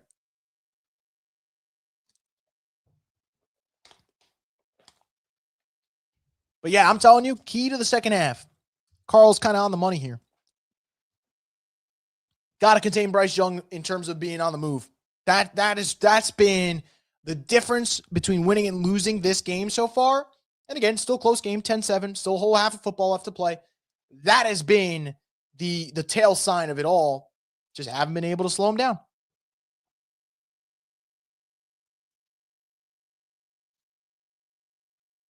Looking elsewhere around the league real quick, Rams-Lions looks like it's a goddamn shootout already. Comes Tipton on return. Cuts back to the 25. He gets hit, and he is going to be downed at the 27-ish. So, nothing going there. See if the Saints try to be aggressive or they just kneel this one out.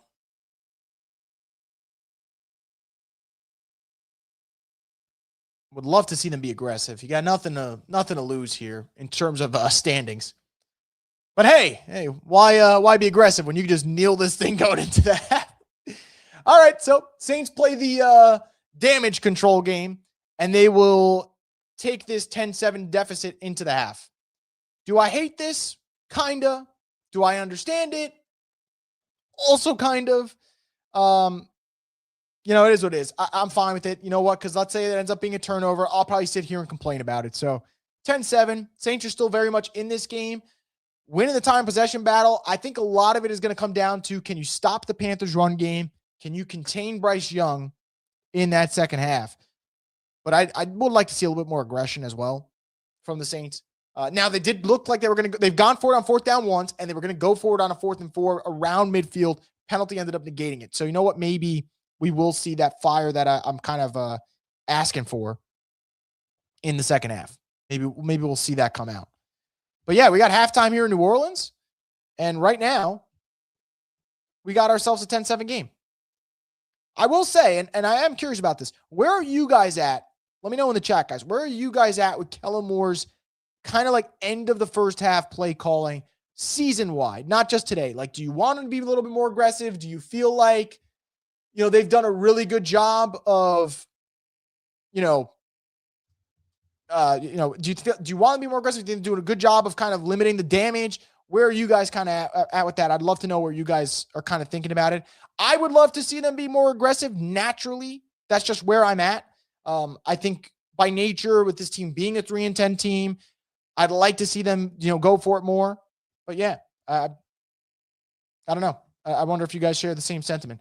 By the way, sorry to cut off here because I know this is our halftime, and I'll get to this in a sec. Did Phillip Rivers throw a touchdown pass, or am I fucking dreaming here? What the hell is going on here in the year 2025? But anyway, let's get into these halftime thoughts. I have a couple in particular, 3 that really stand out right now. The first one is penalties. I think penalties for the Saints are going to have to get cut down in the second half because right now, 5 penalties for 40 yards. You're playing a losing game there. So that's got to be better. And I hope it will be better, in this second half. Elsewhere, I think that, looking at the defense, got to be able to stop the run. That's been a problem for this team right now today. And the Panthers have done a really good job with it. Rico Dowdle's got 31 yards rushing. Chuba Hubbard's got 19. Bryce Young's got 17. So there's been balance from 3 different players for the Panthers. Got to slow it down. Now, I mentioned Bryce Young's rushing. That, to me, is the biggest thing in this second half. So I go to this last drive where the Panthers scored the field goal. If the Saints stop them on 4th down, we're probably talking about the Saints having a halftime lead, or at least a chance to take a halftime lead, whether or not they make the kick. Stupid of me to assume with the way they've kicked field goals this year. But I think that's a determining factor. You're still very much in this game. It's 10-7. I think Brandon Staley's going to make those defensive adjustments in the second half, and I think that main one's got to be whether it's a spy or just having better contain on Bryce Young. Need to keep him in the pocket more, have to have less rollouts because that's where he's done his most damage, and maybe that's where that you make the change. Offensively, though, how does this look now? Because Devin Neal's banged up. If Devin Neal's out of the game, your run game was already at a disadvantage. How much more of a disadvantage is it at? Does Taysom Hill play halfback? Do you just kind of lean on Aldrich? Do you lean on Hole? Do you kind of go that way? I think that's possible. But I think that's another question for this Saints offense. We had a lot on Tyler Shuck, and a lot's been on Tyler Shuck and will continue to be on him. How much more can the Saints put on his plate, though, before it seems to be a little bit too much? I think that is the question. And he's been good so far. 8 of 11, no turnovers for now. Knocking on wood. Hopefully it stays that way. Don't want the guy to have turnovers. How much more pressure, though, is going to be on him? There's a lot of responsibility to begin with. The run game, which hasn't been good at times this year. Devin Neal, 7 carries for 28 yards and a touchdown before the injury. So would love to see how the Saints are going to approach that situation. And I think that's going to fall on Kellen Moore. Got to find some creativity there. Vele's been the man so far, the go-to guy. Maybe Olave starts to get it going. I think that would be great to see if that's the case. But yeah, that's where I'm at right now. How do you adjust on offense without Devin Neal? All right. How does the defense handle Bryce Young on the move? Are they able to contain him? If they do that, they'll be in great shape. And then the third thing, penalties. Penalties have to really dip. But again, 10-7, you're right in this game. There's no reason to panic. There's no reason to get hesitant about what you're doing and whether or not the Saints are doing anything that's really fucking them over, because I don't feel that way. I feel like the Saints are right in this game. But man, got to stop the penalty, as you gotta make sure you keep Bryce in the pocket. That's where I'm kind of at here. So let's see what else you guys have going on here. Diego saying, I like Moore to be more aggressive. Saints don't have much to lose at this point. I get it. On the flip side, what if, and just hear me out, and I don't want this to be the case. I just want to play devil's advocate just for a freaking second, just because I feel like doing it. What if Kellen Moore's approaching this just like it is a 0-0 versus 0-0 team, and you're trying to find ways to win, and maybe he will learn on the fly, and that's just me trying to be optimistic. I don't know if that's the case, but I want more aggression. Don't get me wrong. I will say, had a 4th and 4, he was ready to go for it. Penalty negated it, and then went forward on a 4th and 1 in the red zone. So maybe he wants to be aggressive, but within being responsible. I would say when you have a guy like Tyler Shuck who's ripped it so far this half, especially on the last drive, I agree with you, Diego. I would have been a little bit more aggressive, but I get the not wanting to put your quarterback, and Mo does a good job of explaining it here, not putting your rookie quarterback in a situation that's not great for him. And what if he throws a costly pick? And then before you know it, all right, you got your rookie quarterback questioning himself. So that's just kind of where I'm at. That's just where I'm at, and I get it. Promise you Shuck wanted to go for field goal drive in the last 15 seconds. I bet he did. And I'd want him to, right? You want your quarterback to be a competitor. So that's just kind of where that's just where I'm at. I could see the pros and cons to both. I really could. I really, really could. Wildcat with Taysom would be funny if I wasn't a Saints fan. Man, look, do you just play Taysom at halfback now? Honestly. Like, do you just play him at halfback? I think that's like the question of the day. And you might have to if Devin Neal's out. Margaret saying, it seems the Saints are a second-half team. Young seems dejected at the end of the first half. It's possible. I think Bryce Young's been pretty upbeat, though. I think he's been pretty upbeat. And by the way, if the Saints end up winning this game, and it's close, we might go back and look at that Quincy Riley pass breakup on the throw to Tet McMillan. Difference between a touchdown and a field goal. So they're down 10-7. Their rookie cornerback played a big part in that. That's for sure. Walltown Best saying that Vele trade's starting to look good. It is. It is. 2 fumbles and 47 yards if Taysom plays halfback the remainder of the game. You might be right. Maybe not. Maybe I take it back. Maybe I take it back, guys. Zone defense seems to fail at the linebacker level. Crossing routes are wide open. Don't disagree on that. But I think a big part, and a lot of it is been Bryce on the move. And you're kind of just moving. Like, how much longer at that second level are you going to cover as well? So I'd argue defensive line, maybe. Someone's got to make a play. Granderson had the opportunity, whiffed. Chase Young in the run defense has been fine so far, but maybe we are a Chase Young sack in the second half away from flipping this game. That's possible. But I don't disagree with you. I think the linebackers have been spotty, excuse me.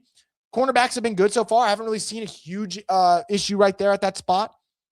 So I don't disagree. And look, now you have a whole halftime for Brandon Staley to make those adjustments. And if we go back and look real quick, guys, last couple of games with Brandon Staley against the Dolphins had 5 points. And mind you, one of them was on a interception return on the 2-point conversion. So Brandon Staley's defense only gave up 3 points in the second half of the Dolphins game.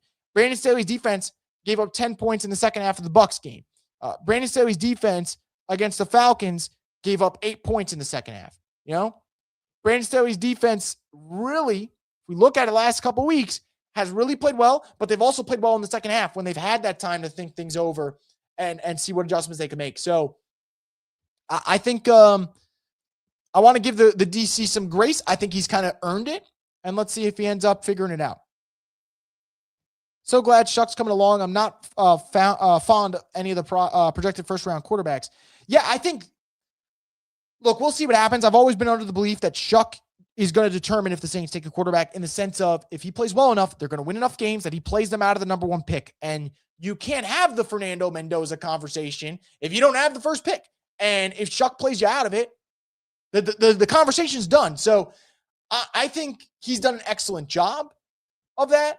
And I think that right now, there's no reason to think quarterback. Okay? Shuck, just like he can play you out of that pick, he would have to give you a reason to want to take a quarterback. And if you're watching the Saints, and even this half, did you watch this half and come away going, man, I think they need a better quarterback? I really didn't. Like, they had a really bad first drive, okay? Second drive, penalty ends up forcing a punt instead of a 4th down attempt. Third drive, 95-yard touchdown drive. So 3 drives, 1 was horrible, 1 got kind of destroyed by a penalty, and a third one was a 95-yard drive where penalties really put them in disadvantage, at a disadvantage, and they ended up coming up big. Big throws on 2nd and 18 to Vele. Big throws on 3rd down. So, I think so far quarterback's been fine. I know 10-7 is not a high-scoring game, but there's a whole half of football. Maybe we'll see some more from Shuck in the second half. D23 saying, agree with your points. I hope Stutzman takes Warner's role at some point. The dude loves to hit. I would be more than okay with them getting Stutzman on the field more.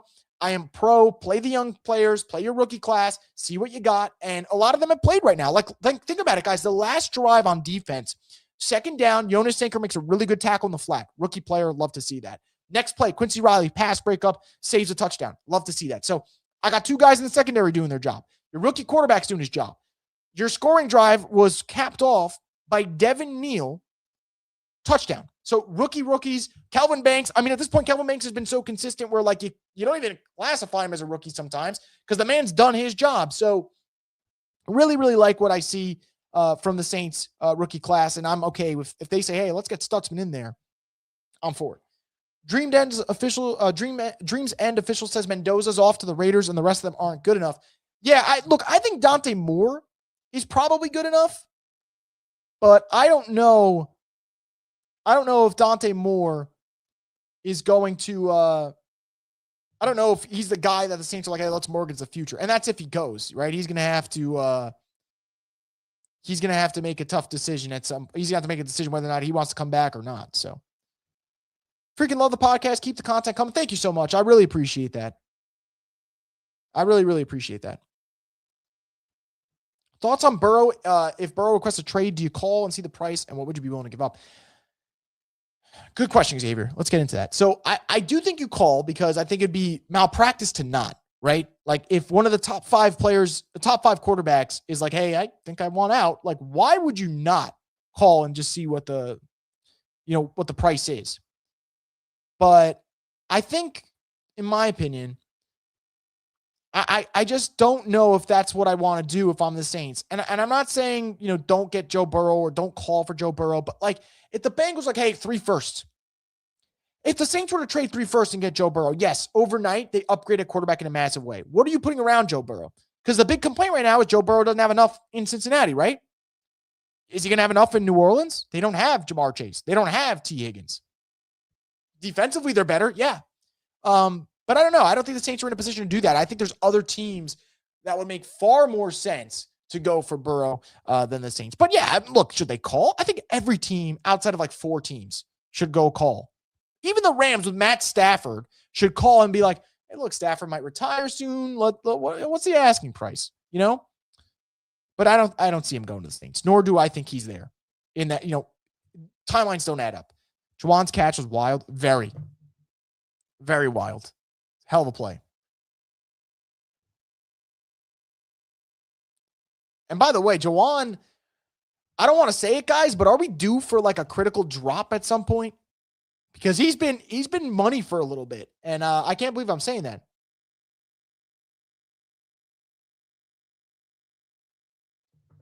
T-Mama saying, Chris, who dat? Right back to you, T-Mama. Hoping that you're having a really nice Sunday. Hope all you guys are having a great Sunday. Between RG3 and John Vilma, I don't know who's worse. Saints need to win to get better announcers. I know. That's why last week's win was also fun. You got Kevin Harlan calling Tyler Shucks rushing touchdowns. Man, I think it's an underrated aspect of being a bad team is the fact that you just get the C and D crews for announcing. And no knock. I was a fan of him as a player. I have RG3 fatigue. Return gets brought back to around the 30. See, the Saints defense comes out of the half doing some stuff here. It's your boy X says, Saints have too many holes to fill to trade a bunch of draft assets for Burrow. I think the other problem with the Burrow factor, and this is the last thing I'm going to say before we move on to the actual game and now focus on Burrow. Burrow has dealt with so many injuries. How many more injuries till he's like, hey, man, I'm done? Or how many more injuries till it finally catches up and he's not the player he once was? So it's not the most simple trade for him. You're magically going to, fix your team. Anyway, last thing on that, because we got the second half going on. Let's talk about it. Going to go with a Rico Dowdle run to start, and the Saints have the answer right away, and hopefully that's a sign of things to come. 1-yard loss to start this second half. In terms of bad news, guys, Devin Neal's been ruled out for the remainder of the game. Not good, man. Not good.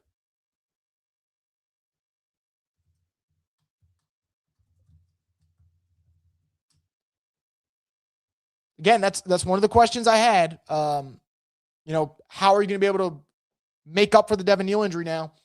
We'll see. Alvin's obviously out. Kendra's been out for the year. Devin Neal now out. Top 3 backs are out. You're going to have to make something to figure out. But obviously defense is going to have to be the key here in the second half. They're going to go with another run of Rico Dowdle, and he's going to gain about 5 yards. So third down coming up. Third down coming up here for the Panthers. Who do the Saints have at running back now? Well, look, I think you're probably going to get Evan Holland. You're probably going to get I keep butchering his name. Audric is it Estime? Someone help me out here. Someone help out your guy. And I think it's Estime, but you guys help me out here. That apostrophe's fucking me like like there's no tomorrow. Kool-Aid looked a little confused there. He's going to throw it deep, wide open. What the hell is going on, man? And he just gets up and, oh my God, man. Oh my goodness. That looked like Bryce just threw up a goddamn prayer. And it was answered. It was answered all right. Damn.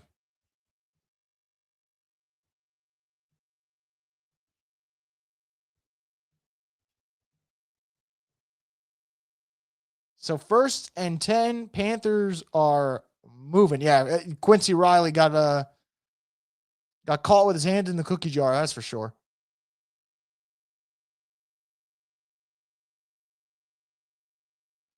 Gonna get another run from Rico Dowdle. He runs like a tough SOB, man.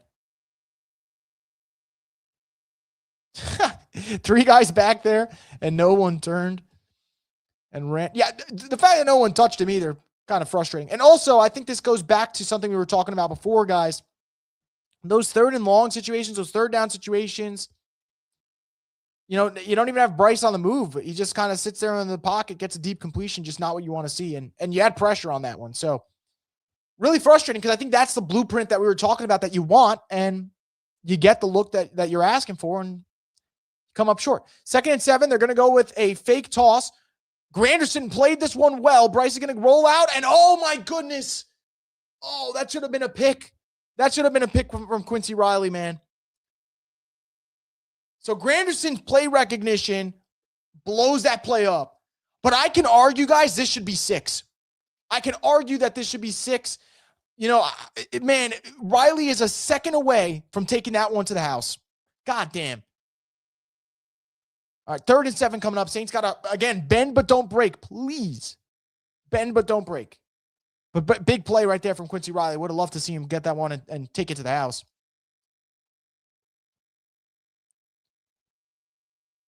Third and 7 from the Saints 30. Bryce Young takes a snap. He's going to dump it off to Chuba Hubbard.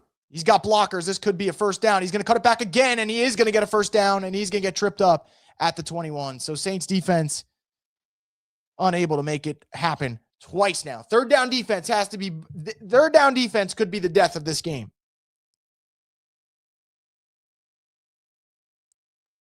Man, this is frustrating. Good play call by the Panthers, though.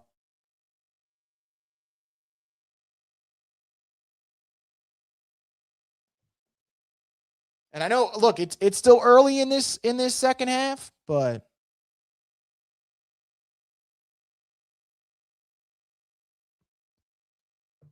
it's frustrating to see it like this. Great job by the run defense there. Reid shutting that one down.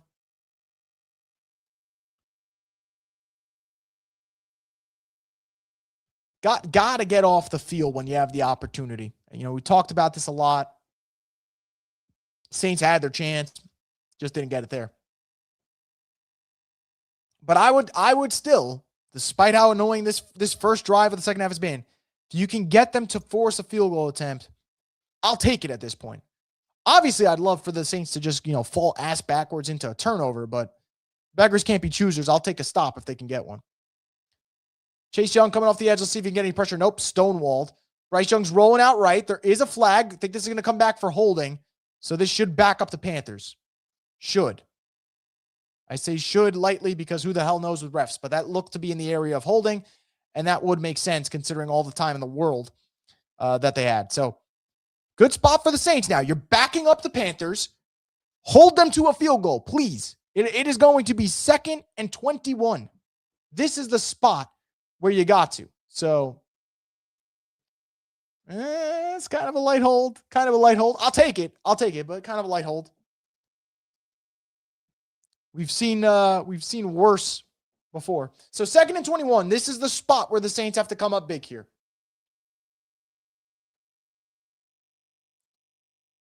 Can't be getting in a spot where, Panthers could end up getting a new set of downs. Can't be happening on 2nd and 21. Got to find something here. Saints sending 4. Bryce Young's going deep. And it's a fucking touchdown. Oh, man. Well, so much for the second half defense, huh? I mean, talk about getting absolutely hit right over the head with a baseball bat. That's kind of how that one feels. All right, so Saints have work to do. And, yeah, that freaking sucks, man. Wow.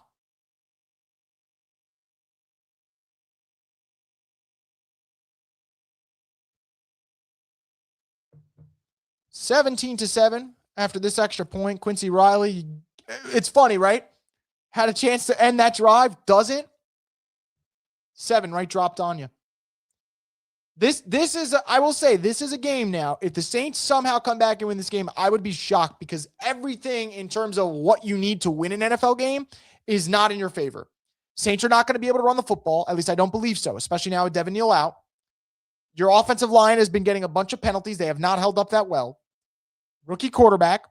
Defense hasn't looked that good. Now, is this a loss where if it continues, I start flipping tables? No. Will it be the second time in a row, though, that we as fans will kind of get our hopes up after a win saying, hey, maybe they could build something and they lay an egg? Possible. But yeah, that right there, got to give it to Young. That was a dime. It was a really good throw. It's a really good throw. And this has been the reverse of last time Bryce Young played the Saints. Last time he looked god-awful. Today, 144 yards and a touchdown. He's looked really good. So 122.3 rating. Bryce has done his job, man. Wow, so much for the Saints' top 10 defense. Dude, today has been one of those days, right? One of those days. Giving up 17 already. For reference, when the Saints played the Panthers last time around, they only gave up 7 points. So really big swing here.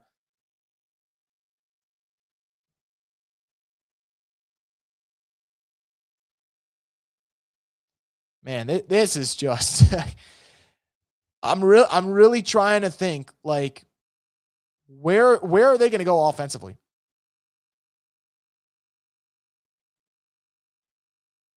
We shall see.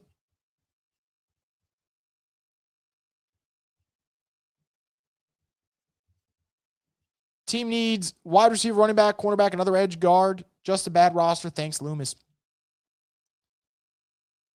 Don't disagree with that. Like I said, like everyone talks about, like, oh, what position are they going to take? Take any. I'm cool with whatever position you pick.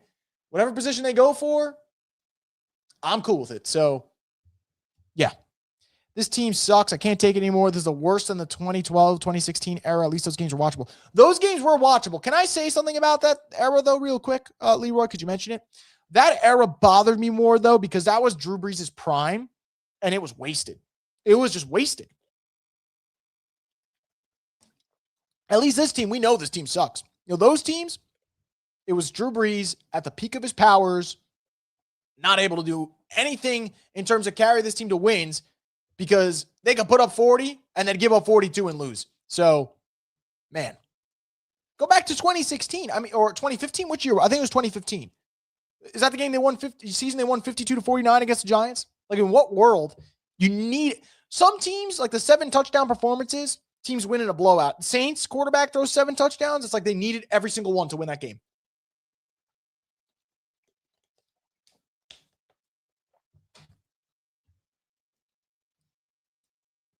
Panthers win 17-7 like the Saints won 17-7 the script. Hey, who knows? We'll see where the script writers are at today. We shall see where they're at today. Just not O-line first. My heart can't take it. Literally any other position, and I'm good. Yeah. Those teams are bad, but damn, every game was exciting. For sure. And that was the magic of like Sean Payton and Drew Brees and still had offensive playmakers, right? So I get that. I think those were more frustrating, though, because those were teams where if the Saints had a middle-of-the-pack defense, they'd be a Super Bowl contender. Here comes the kickoff return. Hull's going to cut this thing back, get to the 28. So Saints have some work to do. Not that they wouldn't anyway, but let's see where they go here.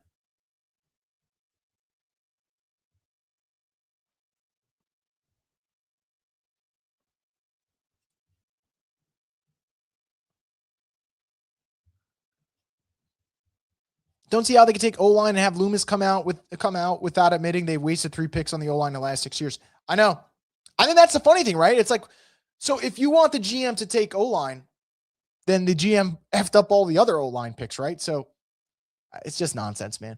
Saints going empty. Who knows? They might have to go empty this whole game with the way this running back group's injured. All right, now Hull's going to motion to the backfield. They're going to keep it with Shuck on the ground. Shuck got fucking rocked. Got about 5 yards. Second down coming up. It's not what you want to see.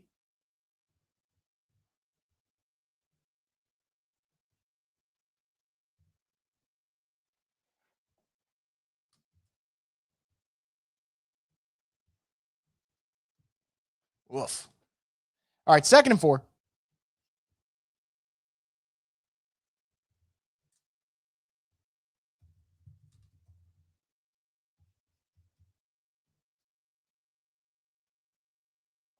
Going with a run to Tipton. Oh, that's a fumble. And it is somehow going to be recovered by the Saints. Holy shit. Oh, my God. All right, well, forget about 1 step forward, 2 steps back. That's about 10 steps back. Maybe let's not give the ball to Mason Tipton on an end around again, because that man almost saw the pearly gates after that one. Holy shit.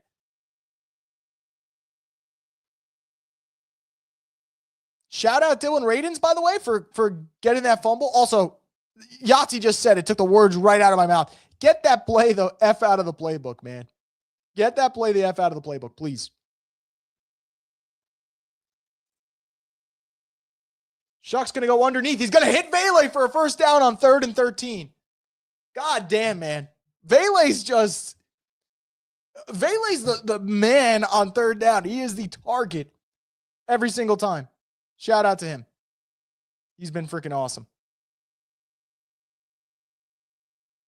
1st and 10. Saints got a fresh set of downs now. Mason Tipton in motion. They're going to go with a run. Smay gets about 4 yards, 3 yards. Look at Audric, man, going from potentially not being on a roster to having to be the lead guy. That's just the situation the Saints have found themselves in. Why was Cooks playing over this dude? I have no idea. I think that is what we need an answer to now. Like, why was Vele not playing, but Brandon Cooks' old ass was on the football field? Great question, Robert. Saints are going to go underneath. Mason Tipton's going to make the catch. Slung out of bounds. 3rd and 1 coming up. Saints really need to keep this drive moving.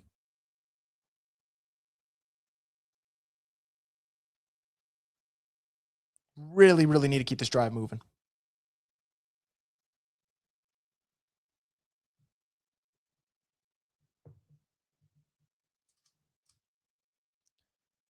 Man, it feels like this offense, outside of like the 3rd and longs, like that's the only time they've been successful today. Like 3rd and 13, convert, 3rd and 10, convert. I mean, 2nd and 18, convert. I mean, this is kind of where they've been. 3rd and 1, Taysom's in. And he barely gets the first down. He gets it, though. He gets it. And we'll take that as a win.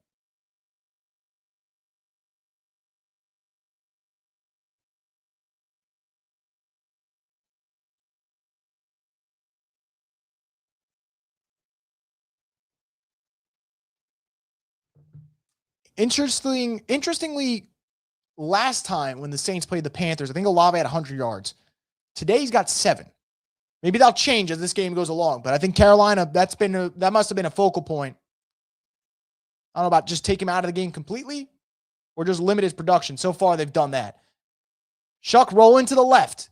He's going to have to take off and tuck this thing, and he's going to pick up an easy first down with his legs. Love to see that. Play didn't have your first read. Play ends up being broken.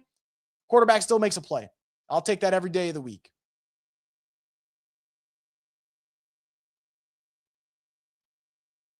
Definitely. And that is the luxury to have a quarterback with legs, right? Like right there, that looks to be a play where it's broken, ends up being a first down. And wisely going out of bounds too. Love to see that as well. Don't need your rookie quarterback taking any unnecessary punishment. Put it that way. 1st and 10 from the Panthers 36. Empty backfield. Shuck takes a snap. Evades the pressure. He's going to run. Oh, that should be 15. If that's not a fucking penalty, thank you. I mean, what are we doing here? Can I just say, and the NFL should allow this, if a defense clearly hits a quarterback late, the offensive line should be allowed to beat the shit out of that defensive player. Unpenalized. And again, I'm not saying that's the dirtiest hitter I've seen in my life because it's not even close, but Shuck's clearly given himself up there. And I would be mad at Shuck if he wasn't doing that and it was like like Jackson Dart sometimes, and that kid's got to learn how to slide. Watch Shuck right here. He's going down, plays over. No need for it. Now, thankfully, he takes it to the chest. If he took it to the head, that's where it'd be worse. But man, you don't want to see that. So free 15, Saints will take it. Hopefully, their rookie quarterback's all right. But you don't need that, nor do you want to see it. But you got to get something going in the passing game because maybe now it's going to be too much on your rookie quarterback's shoulders. How much is he going to be able to lift this team? And we'll see. So far, he's done a good job, but asking a lot right now. That's just the way I view it.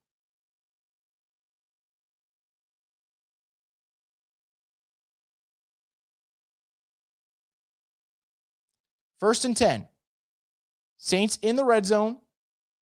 Panthers winning the penalty battle now. Well, they could gladly have that one. They're going to run it with Hull. He's going to gain about 3 yards. 2nd and 7 coming up. Don't go full Jackson Dart out there. No. I like watching Jackson Dart. I think Jackson Dart's a baller. I really hope he just starts sliding more because I think the worst thing would be if we don't get to see him play to his full potential because of injuries. So, yeah. Bitch ass Panthers. Shuck is a baller.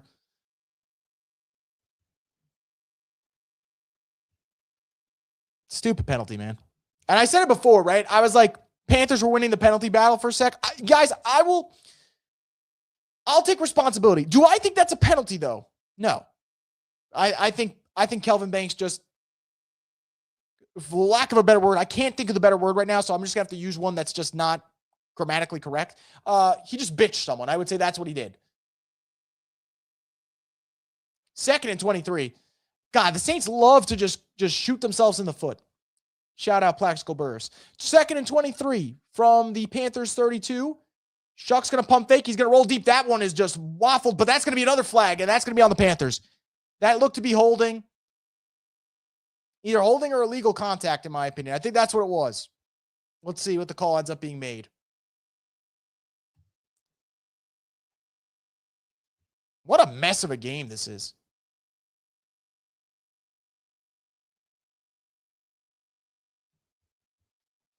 But that has to be a penalty. I mean, yep. I mean, you're going to call that. You're going to call that every time. Honestly, if you're JC Horn, I don't know how you could turn around and be surprised that that's called. That's called on you. Like, what did you expect, man? Our offense being bailed out by flags. Counter argument, Saints offense has also screwed themselves with their own flags, I would say. But that isn't a bailout. That's the right call. And honestly, what call so far that they've gone against the Panthers hasn't been a bail. Like, in my opinion, I don't see any of those being bailouts. I just think they're the right calls.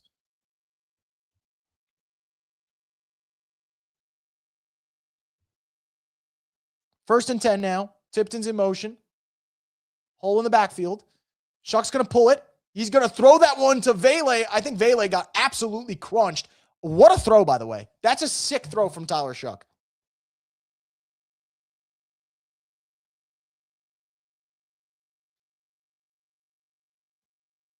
God damn.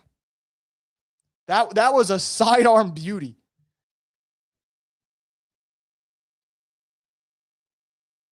Hull's going to take the carry. He's going to gain about 2. 2nd and 8 coming up. Good drive for the Saints, but I'm going to sound like a broken record. It's got to end in 7, man. It's got to end in 7.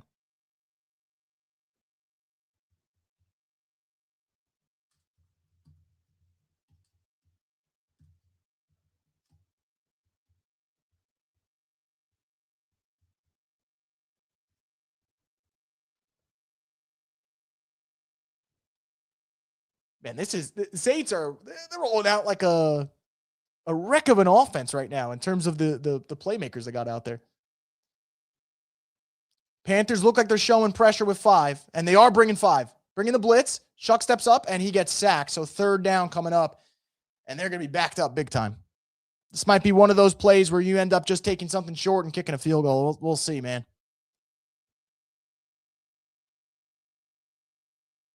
Fortner just, goddamn, man.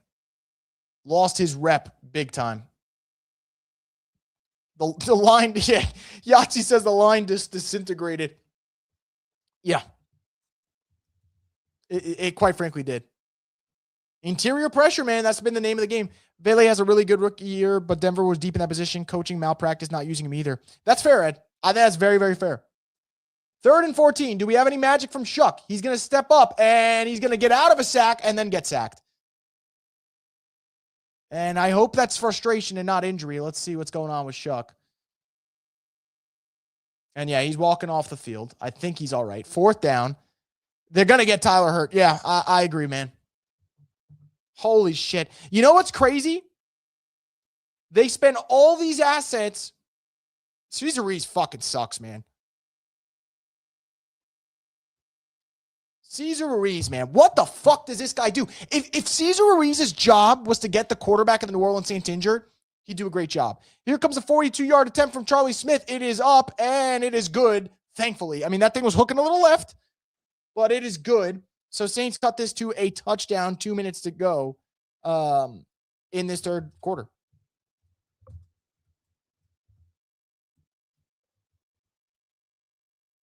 So 17-10, 2 minutes in this third quarter left. Good Lord. Not great. All right, so we're going to take a very quick break here on the Straight Up Saints podcast. We'll be back in about, let's call it 4 or 5 minutes. Not longer than that, though. Just going to take a quick break, get some water, and we will be back right here to talk about this defense. Maybe they'll get a stop and give it back to this offense. So don't go anywhere. We'll be right back here on the Straight Up Saints podcast.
All right, Saints fans, we are back.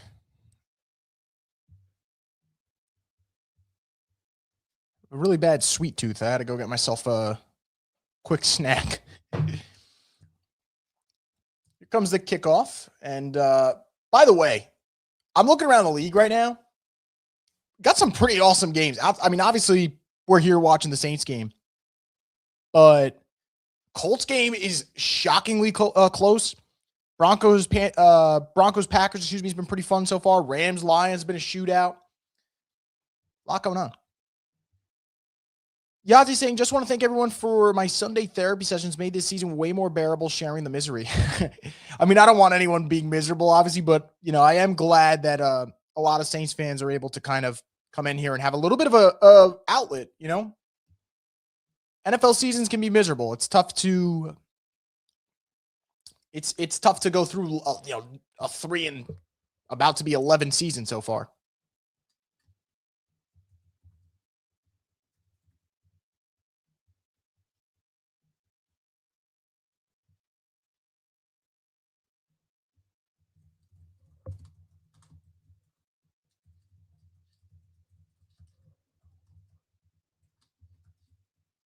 First and 10, Bryce on the run is going to hit Tremble. He's gained about 5. I think defensively, I don't know what it has to be.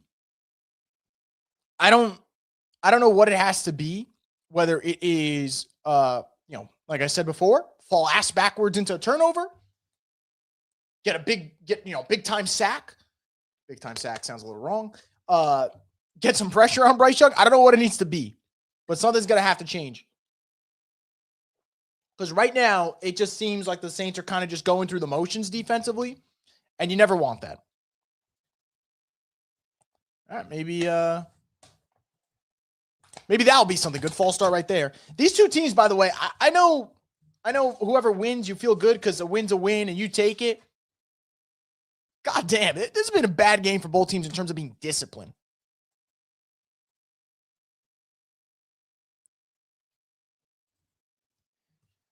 Y'all should have drafted that Sanders boy. Shit would have been different, but y'all not beating us. Are we talking about Shedeur Sanders? Is that what we're talking about? Because if that's the case, like, what would have been different today? Like, I don't think they're winning this game with Shedeur if that's what you're suggesting. And I like Shedeur, but I don't know how much it changes. Good run stuff there. 3rd and long coming up. And yeah, I see Trey's thing. I think Shuck's better than Shedeur so far in terms of consistency. Shedeur has had, I would say this, I think Shedeur has had the most, in terms of statistics, had the best rookie game last week. It was like 390 total yards and 4 touchdowns. Really good game statistically. He was terrible today. He wasn't good against the Niners. Record would have been different. Bro, I could argue the record would have been different if they started Shuck from week 1, I would argue, if anything. I don't think the record's different because of Shedeur. The Saints are not losing games right now because they didn't draft Shedeur Sanders, if that's what you're suggesting. And I like Shedeur. I've spoken to Shedeur. He's a real cool dude. I genuinely like him. I don't see how it would have changed in a good way for the Saints. I think their rookie quarterback has been just fine, especially the last couple of weeks. I think the Saints have actually gotten some really good play out of Shuck. Hopefully it continues in this 4th quarter, and they're going to need it to. By the way, elsewhere right now, Colts defense, talk about stepping up against a Seattle offense has been putting a hurt on people. That's crazy. That is insane what they're doing right now, because that's impressive stuff. The Shedeur love just blows my mind. I mean, look, I'm fine with it, right? Like, Shedeur is the son of one of the most entertaining athletes of all time. Dion is electric, and even as a coach, he's just so entertaining. Like, how can you not like primetime? And statistically, and just play-wise, Shedeur was great at the collegiate level, right? Accuracy in terms of completion percentage was insane at Colorado. Obviously, what he did at Jackson State was good, really good. So I get the hype. I just think, like, it's just funny because, like, he should get the same grace that every rookie does. But for some reason, it's like we only want to talk about the good things. Or, flip side, people only want to talk about the bad, Like the same people who were singing his praises last week will probably be quiet this week. And the same people that were silent last week when he played really well are loud this week that he played poorly. And I think that's just unfair. And I say this in defense of him, I say this as defense of him. I'm a Panthers fan. Thanks for letting me in. Hey, I will not discriminate. All are welcome. Any NFL fan that wants to come chill, you guys come hang out over here. You guys come hang out. Just having some fun football dialogue. Obviously, we're focusing on Saints, on Saints Panthers when this game gets back from the break. Packers Broncos looks like a decent game. Look, man, this 4:00 window, everything looks pretty good so far. We'll see about Niners Titans. I think the Niners are about a touchdown away from putting this game close to out of reach. Packers Broncos looks electric. Colts have been surprisingly awesome to watch today in terms of the defense. Obviously, Phillips been okay, but way better than I thought.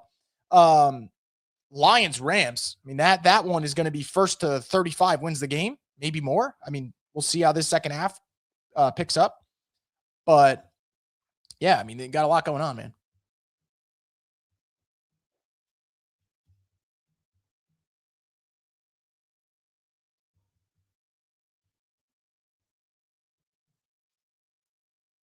Oh, man. Vele's out.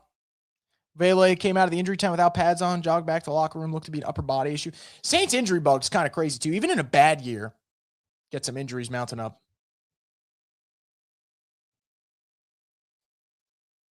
All right. Fourth quarter here, guys. It's money time for the Saints. Or could not be money time, depending on how this goes.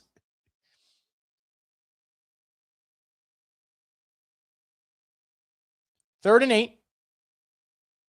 Chase Young got a really good get off there. Bryce Young's going to step up, throw it underneath, and it's a first down probably. Unreal. Unreal, man. The third down defense has been a problem. I think they might mark him short, but I think if you're the Panthers, I think you're going for this. You're at a reasonable part of the field where you feel like you can go for it. You're in QB sneak territory if they rule this short. Everyone was crowning Chiefs as next dynasty. It's not happening. Counter argument? Can't I say they were, though? Like, they did win 3 rings in like a 5-year span. That's pretty damn good. I would count that as a dynasty. Fourth down, they're going to run it with Rico, and he's going to get the first down. Honestly, the gap to get that first down was so slim that even if they were like able to kind of stuff him, I still think he might have ended up getting the first down, even had he got like kind of like stuffed at the line. I mean, that literally was like, what, 2-3 inches to get the first down? Right call by the Panthers, though, to go for it. Had to. Well, we already have little depth at skill positions. We don't need any more injuries to it. I know. And look where they're at now. Look where they're at. I mean, you need, outside of Olave, it's going to be Mason Tipton. It is going to be Jawan Johnson. Just a whole lot of bad right now in terms of what you need to happen and what might happen down the stretch.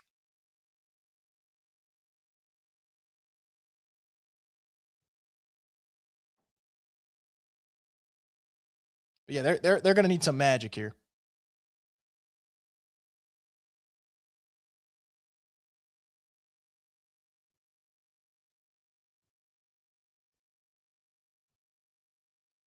And honestly, I'm thinking about it too. Like you're depleted at running back. You are absolutely going to be depleted at receiver. So just a really ugly spot right now.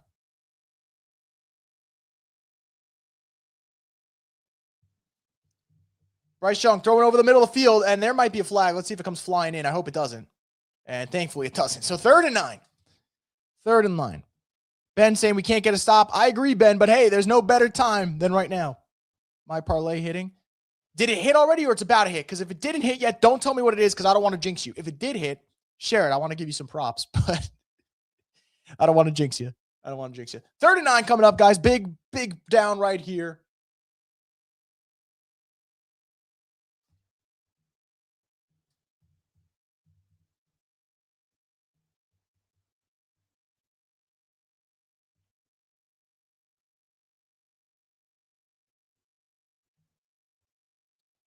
Oh, man. Crazy what Bryce has just been able to do with his legs, man.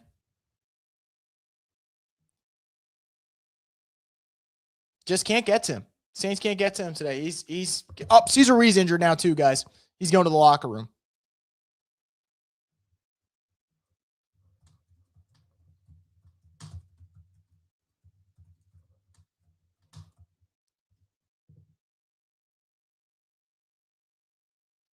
Tough spot, man. Really, really tough spot that they've put themselves in defensively. And now I keep saying it. Got to fall ass backwards into a turnover. And honestly, at this point, I'm not even thinking the Saints are going to win this game. If they do, this would be such a nice surprise, but it's just looking pretty ugly.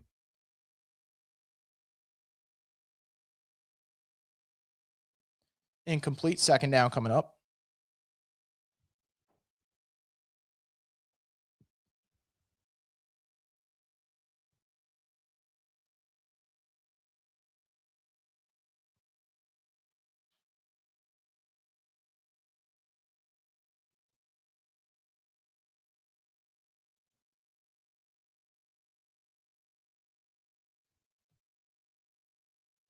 $12:30 to go in this fourth quarter. Aloha saying Caesar injured, nothing of value was lost. Technically speaking, no. I just think it's a testament to like they're going to have so many second and third string guys that are going to be in this game, which is just absurd.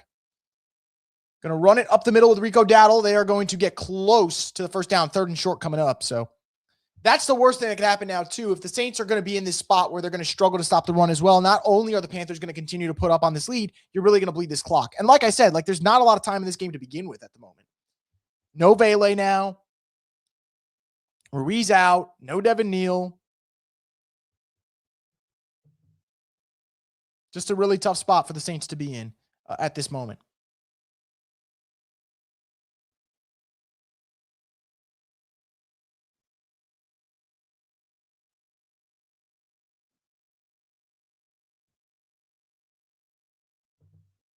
Third and 2. So it's going to be a run, and it ends up being a broken play. Granderson's going to get to the outside and miss him. I think Bryce Young's going to be like half a yard short. Are they going to mark him a first down? Let's see. See where the ref's going to mark it. It's going to mark him short, but it's an inch. I think if you're the Panthers, you go for this. Yeah, I think you got to go for this. Ed says, hey, at least we got two good games going in. Hey, how about we get like 2 in a row? I think that to me is, and that's kind of the frustrating thing now for the Saints. It's just been the inability to string together a little bit of consistency. Saints, AK41 says, not sure when the NFC South is going to get their shit together. Bucks, Panthers will win the division, but they're not beating anyone. It does feel that way. Although, I will say, as we got a challenge here for the Panthers, they're going to challenge a spot. So we'll take a break in the action here. I will say, if you're looking at where the Panthers are, I don't think the Panthers have what it takes to win a Super Bowl this year, obviously. But I will say, what if the Panthers get on a little bit of a heater here in terms of win that? Like if the Panthers win the wild card round, would you count that as a success? I would. And I will say, even though Carolina's been so inconsistent this season, their highs have been good. Like they beat the Rams. That's a big time win. Beat the Packers on the road. That's a big time win. So I do agree. NFC South's got to get their shit together. Absolutely has to get their shit together. But yeah, I just want 2 20-point games in a row, to be honest. I know. I feel you.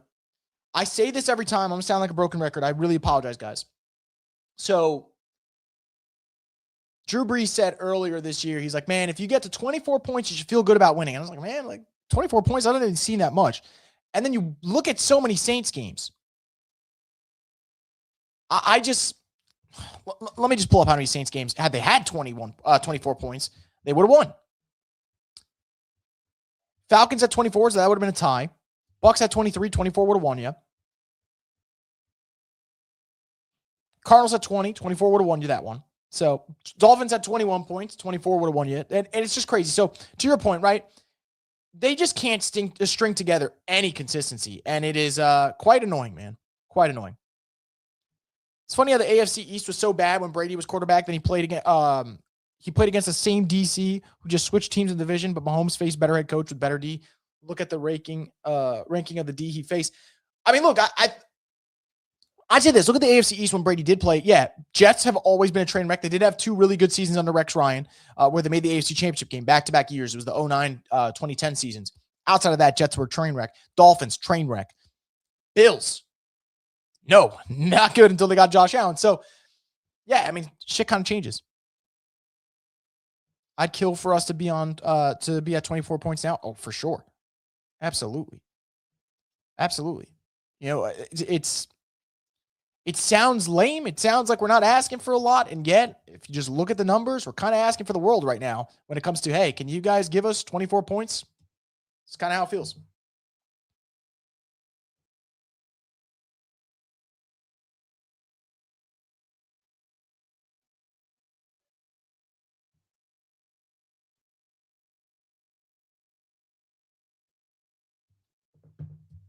Meanwhile, the Rams and Lions will score 24 in their sleep. Yep. For sure. I mean, you look at other teams around the league, numbers, points get put up in bunches. Like, look around the league today. 24-27 right now in the Rams-Lions game. Packers-Broncos just 23-21, and there's still 5 minutes to play in the third quarter. Niners have 31 points, and they're not even into the fourth quarter. So, yeah, I mean, I think the Saints right now, a lot of it is coaching, but a lot of it also is personnel. Personnel's so bad. And now you have worse personnel getting in. Got to imagine this is a QB sneak. They look bunched up at the line. 4th and short. Actually, yeah.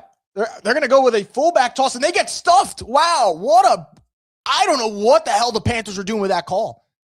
Wow, Saints defense comes up with the stop at the most important time, and now we might have a game. 11 minutes ago, Saints are still down a touchdown, but they have some life now. I don't know what the heck that call was from the Panthers, but I'll take it. I'll take it, man. Wow, Saints with a critical stop. Can your offense get things rolling? It's going to be a little bit more tough now, though. Like I said, no Devin Neal, no Vele. Cesar Reid is now out. So you got spare parts upon spare parts upon spare parts. I mean, let's go through the depth chart real quick. So no Vele right now. You're probably rolling out with Olave, Tipton, and Pettis. Yeesh, that's bad. No Devin Neal. So Evan Hull might be your lead back right now.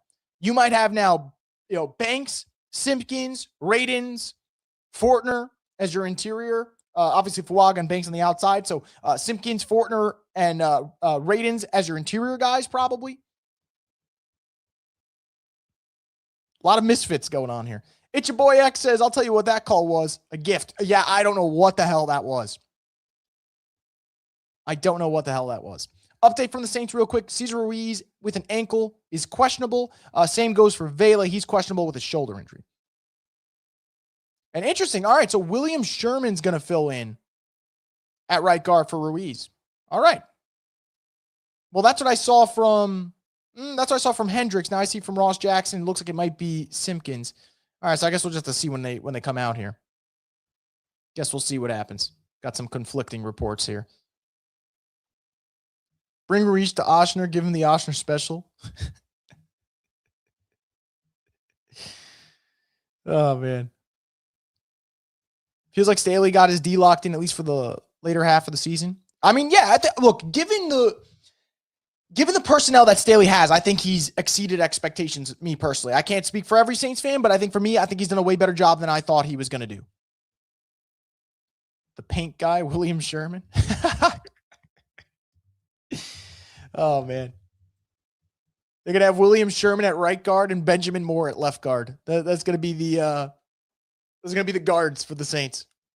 Just 2 paint cans. All right, so Kevin Austin's going to be in for Vele. All right. We're running back last year's nonsense. Saints really need to add depth. I'm laughing because, I look around the league. All right, I have Red Zone on outside of this game. I have the Saints game in front of me, and behind it, I have Red Zone. I'm looking at Rams, Lions. It's it's Puka. And then after Puka, it's Devontae Adams who makes a catch. And then across, it's J-Mo and Amon-Ra St. Brown. It's Saints need to add weapons this offseason, man. This is horrible. You say that like a bucket of paint wouldn't have a better PFF score than Ruiz. Well, maybe that's why I said it. Saints are going to go with a run, goes nowhere, and there's a flag. Goodie. I swear, there's been a flag every other play. Thankfully, this one's against the defense. But, man, there has been a penalty nonstop.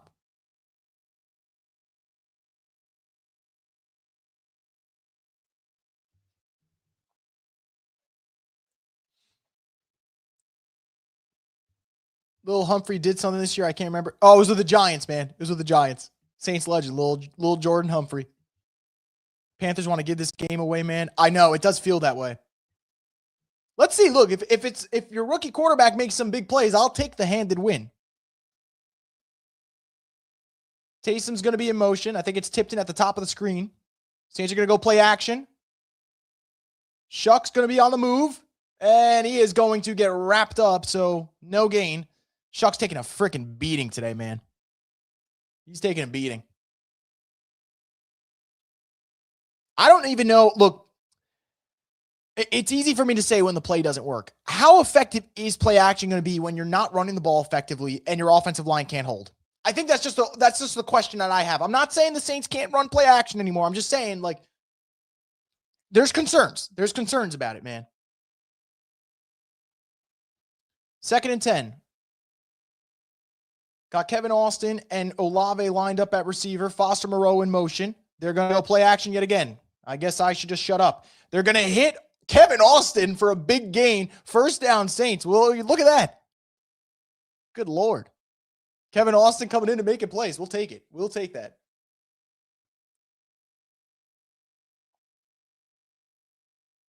Shuck's been ripping it over the middle of the field so far. And, again, knocking on wood. You guys could hear it. But I think he's made some really good throws. Really good throws. Good job by Kevin Austin, too. Kind of slipped there. Still made the play. Tipton's going to be in motion from left to right. They are going to go with a run for a hole. Has some really good blocking. He's going to cut back, get this one inside the 30. There is a flag. So this might be coming back. I think it will be. Let's see. Yep, it's coming back. Go figure. Poor Evan Hull. Man's got the best run of the game so far, and it comes back. Penalty. Flags. That's every freaking play has been a flag, and I'm tired of it.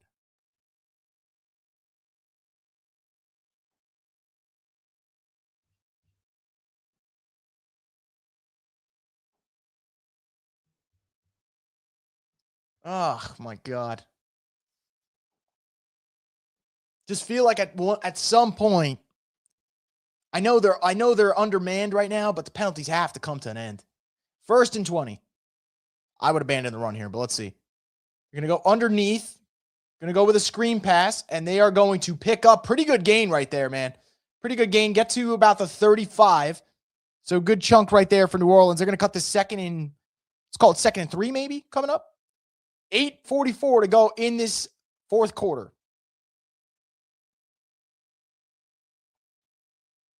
Good Lord, man. Look at the parts that they're running on this drive. Going to roll out. Chuck's going to throw on the run. He's going to hit Jawan Johnson. He is hit short. Let's see if they rule that a first down or not. I think he was short, but let's see where they rule this one. Wouldn't mind a fresh set of downs, though.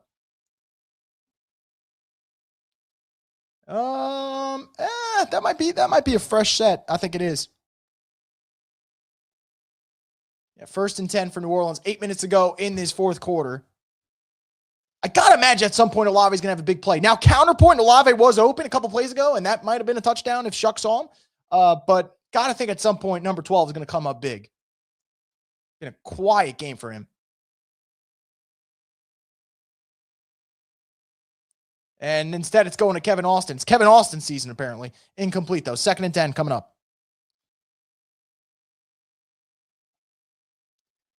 All I want to say is in this spot, man, get 7 or die trying. I don't want to see a field goal attempt in this spot. I really don't. Let's see what the Saints get cooking here.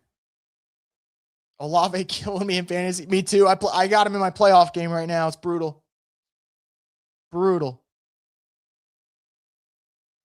Olave in motion. Shuck's looking that way. He's going to throw one to Olave, and Olave is going to end up dropping it. So it's fucking ridiculous. Oh, man. That's got to be a catch. That's got to be a catch. That's got to be a catch, man.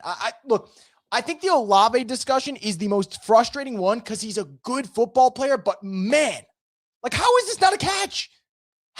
In what world is that not a catch? And I'm like, oh, Olave's got to make a play here. Yeah, Chris, just shut the fuck up because take that drop. How about that? That's what's going to happen. I apologize. I think I'm to blame for that drop right there. Chatting my ass off like a moron. 3rd and 10. From the 32. Saints offense looks to be stalling here. Let's see. They're going underneath. Kevin Austin. Oh, my God. Jesus Christ. Kevin Austin got absolutely spine-bustered there. Hey, what'd I say? I don't want to see a field goal attempt. You guys know what I'm going to see? Fucking field goal attempt. Oh, my God, man. Unreal.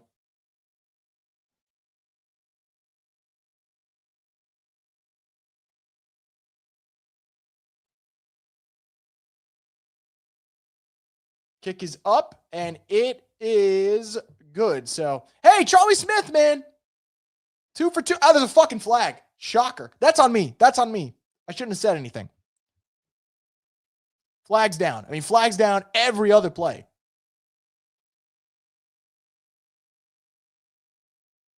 Is it going to be a fresh set of downs or no?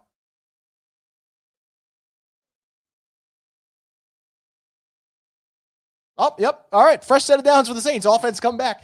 We will take it. We will take it. We'll take it. Oh, no, never mind. We got lies up in here. 4th and 1. Okay. Yeah, got to go for it. Got to go for it. Hey, shout out to Kellen Moore, man. Shout out to Kellen Moore actually going for it. If it ends up being a Taysom run, though, then I'll just, I'll slam my head against the microphone at this point. But I like the aggression at least.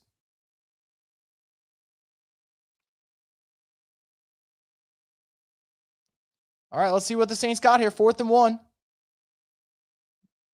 Shuck takes a snap. They're throwing for it. Shuck's going to run for it. I think he's short. And he fumbled anyway, but I think he's short. Yep.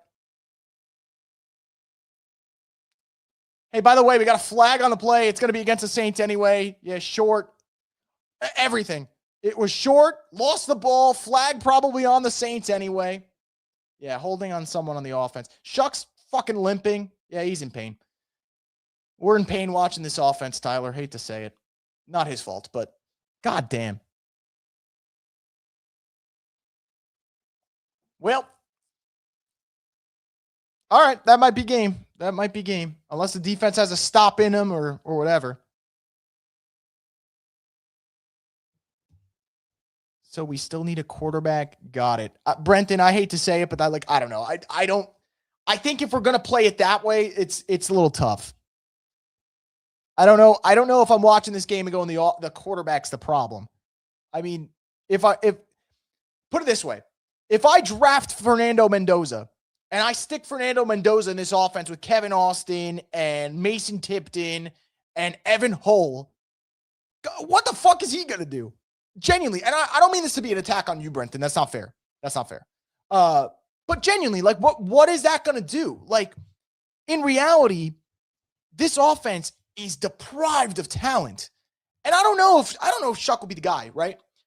I'm hoping Shuck buys them time. That's what I'm hoping, And let's be real. Today, if I stick any young quarterback in this situation right now, they're getting their ass kicked.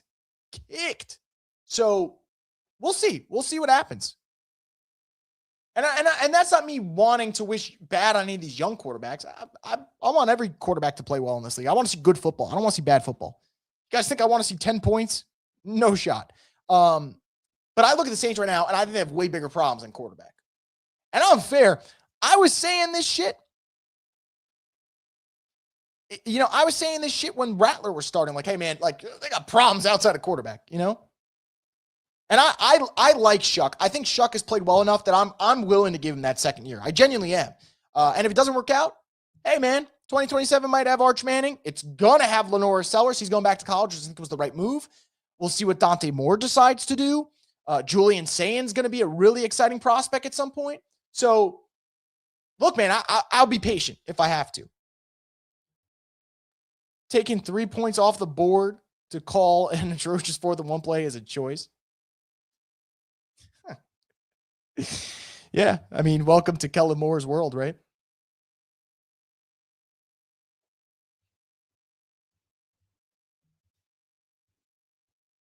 Yeah, I want our quarterback room to stay for real. Look, I don't view the Saints quarterback room as the problem. Just don't. I mean, I think we got problems, and it isn't the quarterback room.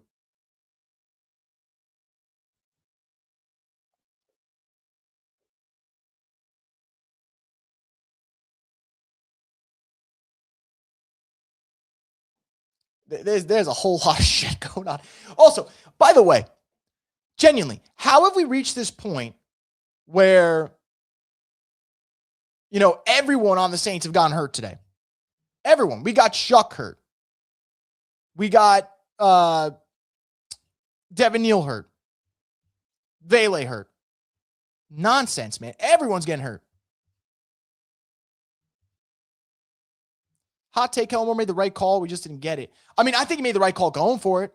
Fuck the field goal. Go for it.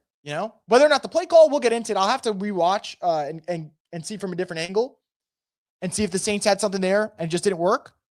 But I am pro Kellen Moore going for it there. I mean, you're 3-10, and also it's 4th and 1. I'm cool with it.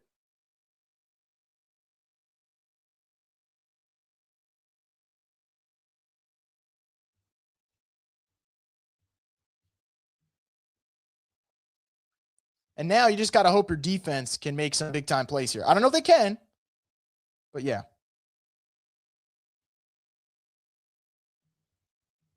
Also, I have to go back real quick to that 4th and 1, right? And this is not a knock. I think Kellen Moore made the right call going for it. Oh boy, what we got here? 2nd and 7, excuse me. And Bryce Young is going to gain about a yard. Earlier, Saints are in the red zone, 4th and 1. They go for a sneak. They get it. Why not just go back to the sneak? I don't know. Maybe that's me being unfair.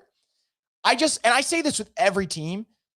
The reason I don't love shotgun on 4th and 1 is you just open yourself up to more plays just getting blown up. In my opinion, you buy that extra second, whether it's an offensive lineman not doing his assignment, maybe it's the quarterback, maybe the handoff's not clean, whatever it is. It just seems like more goes wrong in that spot than something bunched up at the line under center. And again, maybe that's an unfair assessment of me, but that's just kind of where my frustration was at more than anything. I love that he went for it, though. 3rd and 5, Young, over the middle. He's going to get stuffed. And look, I don't think Panthers are going to go for it here. I think you got to punt it, and they will. Saints offense going to be back out there. Question is the quarterback going to be out there? That's the question. So he's banged up right now.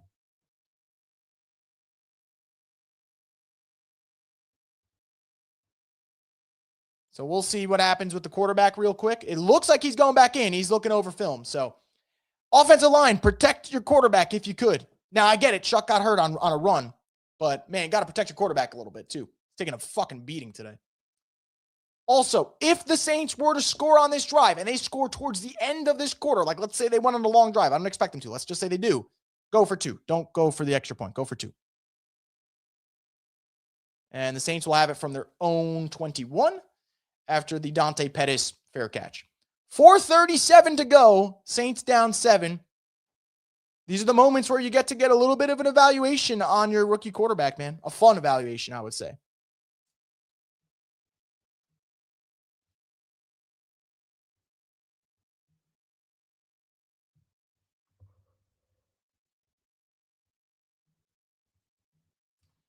See a lot of people talking about injuries right now. We got a Devontae Adams injury. We got Micah Parsons. The Parsons one looks bad, man. That looks like an ACL tear or something like that. So we'll see. But prayers up for him. Hopefully he's all right. But yeah. All right. So 4:37, 17-10, Saints trailing. It's tough with these drives too because you really don't have a ground game right now. You've been penalized up the ass. Just tough. Just really, really tough. Time of possession's been there. It's been there, but penalties has been bad. 3rd down efficiency's been fine. Name of the game, honestly, I would say 2 things. I'd say penalties, and I'd also say not being able to protect your quarterback's been a big thing too. 4 sacks so far in this one.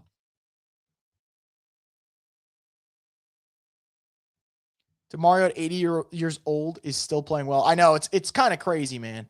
It's kind of crazy. Foster Moreau missed a block earlier and got Shuck blown up.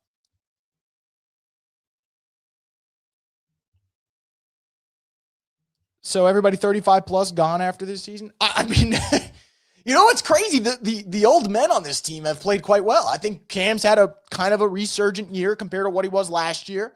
I thought DeMario's had a pretty good year so far. So I don't know. I would say the aging player on this team that probably has declined the most noticeably this year would be Alvin. It pains me to fucking say. Oh, and Taysom. What am I saying? Taysom might have to go. So I think Taysom will go. Cam and DeMario probably, I think they'll probably just give them the option. Are you playing football next year? If so, what does it look like? Do you want to come back? Is it wanting to play elsewhere? I think that's kind of where we're at.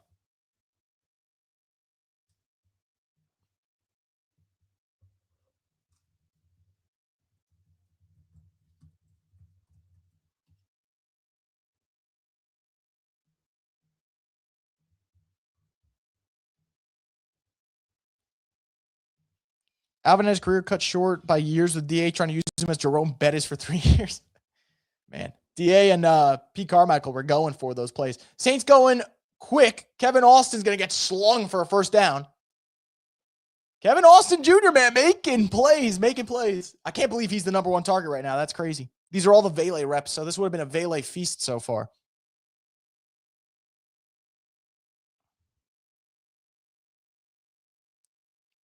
Chuck's going to throw it deep, and he's going to hit Olave. That's a pretty big gain to about the 49. So Saints on the move.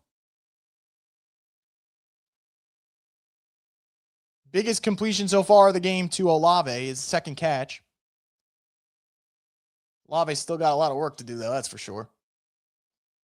Chuck's looking back to Olave. He's going to throw it. Is that complete? And they're saying yes. So back-to-back completions to Olave, and that's what we like to see.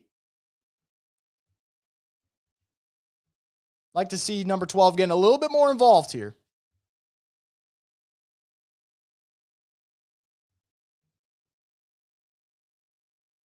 Chuck firing over the middle, hitting Olave. Olave goes down yet again. Olave's kind of going with the Tyler Lockett strategy. I don't hate it, though. I don't hate it. I don't want Olave getting smoked, so I'm fine with it. Let the man cook a little bit.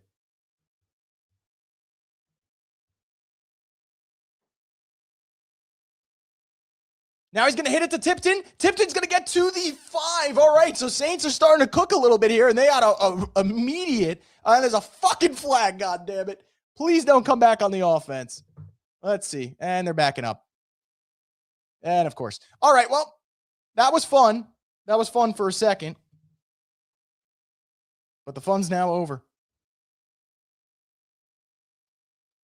The fun is now over.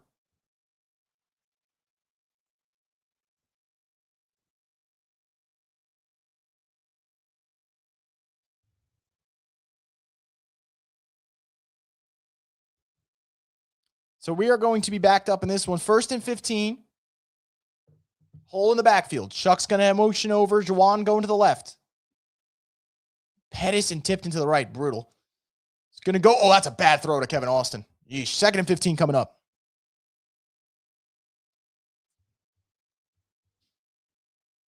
Please don't. I got you. I got you, Josh.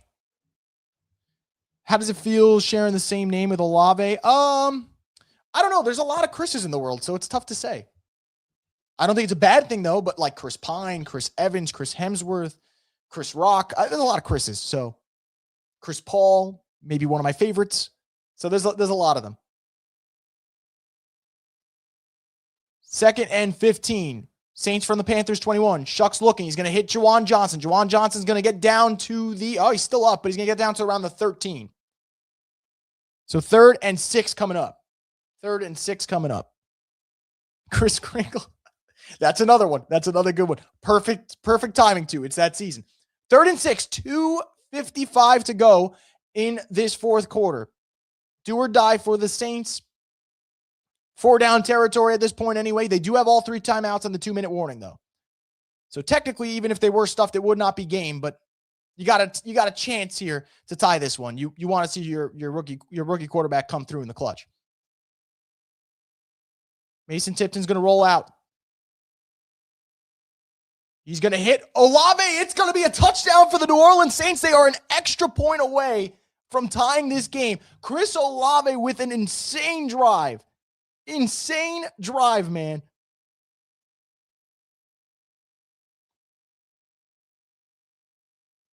Wow, what an awesome drive right there.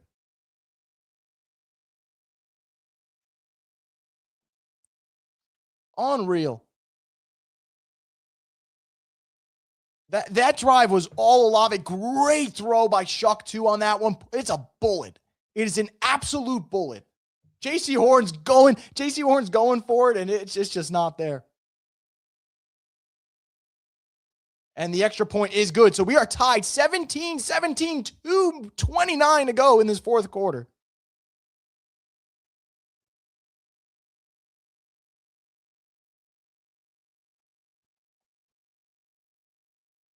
What a drive by your rookie quarterback, by the way. What a drive by your rookie quarterback. And look, like, this is what I'm talking about. Like, Saints might lose this game now, right? Saints might lose this game. But guess what? You, in the moments where your rookie quarterback has to step up, 7-play, 78-yard drive in 2:08. I mean, that is the definition of what you want to see from a 2-minute drill. The definition of what you want to see from a 2-minute drill. And that's why, like I said, I don't know if he's going to end up being the guy. I really don't. But you see so much potential from Shuck that, like, how can you not get excited about what he's able to do? So, I don't know. I'm all in on his ability to make plays. And, man, he's an exciting football player. He really is.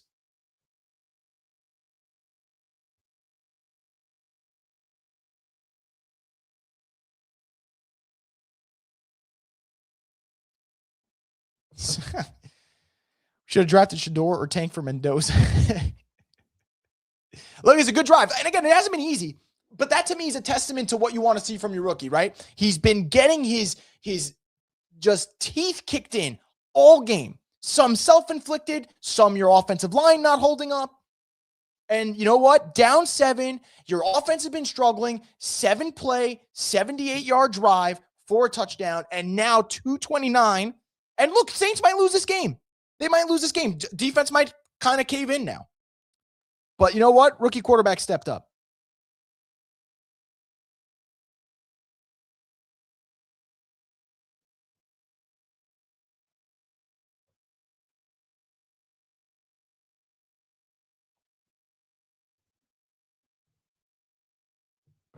Olave owns JC Horn. Let's just to put into perspective, guys, how good Chris Olave was on this drive. Olave had 1 catch for 7 yards coming into this drive. Olave now has 5 catches, 70 yards, and a touchdown.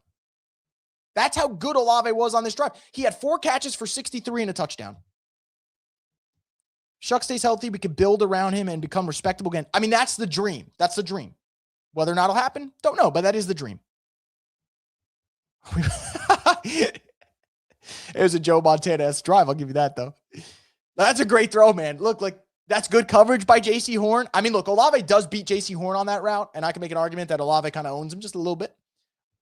But he's got him on the route, but that throw needs to be great because JC Horn is putting his body on the line to try and swat that pass away. Just awesome. And by the way, that's a redemption drive for Olave because about a drive ago, we're talking about he had the drop pass and Shuck missed him on the touchdown, and you're feeling pretty frustrated about how that played out. And, you know, now it's looking pretty good.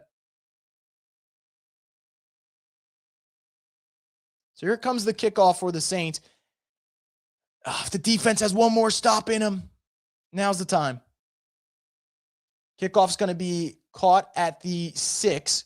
It's going to be taken to the 29 of Carolina. So Carolina's got some work to do, obviously, but with the way this game's shaping up and the way kickers got legs these days. I remember back then, if you got to 50, you're like, it's a little tough. And like now I'll watch certain teams. It's like, well, their kicker can hit from 60. And I'm like, all right, well, that's a little ridiculous. And we're in a dome. So Saints defense has to tighten up here. And I would say the one thing that I'll continue to mention, and I mentioned this at the end of the first half, and I'll mention it now.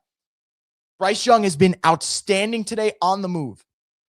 Saints got to make sure they knock him off. They either keep him in the pocket, or if he's getting on the move, knock him off that spot, because he's been lights out. 1st and 10 from the 29. Bryce Young takes a snap. He's looking to throw. Keeping him in the pocket a little bit. Good contain. He's going to throw that one away. That is exactly what I'm talking about. Right there, that's got to be the blueprint. 2nd down coming up, 2:17 to go in this 4th quarter.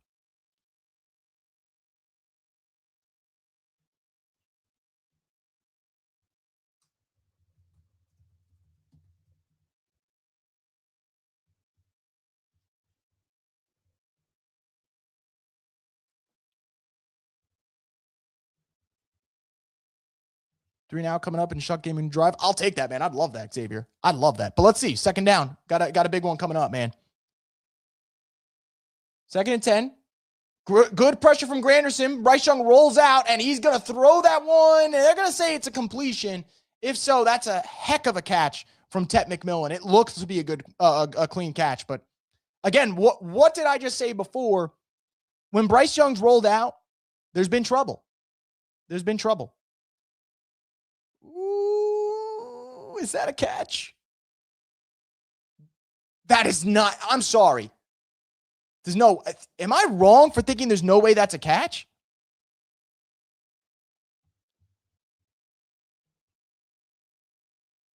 I think you got to challenge that.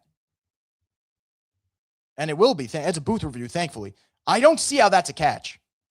I don't see how that's a catch. If that's a catch, fine. I've already accepted that I don't know the NFL rules at this point, because every time you think you know what a catch is, it goes the other way. I don't see how that's a catch. And I'm sure I'll be wrong, and I'm sure they'll have some type of rule, and I just don't see how that's a catch.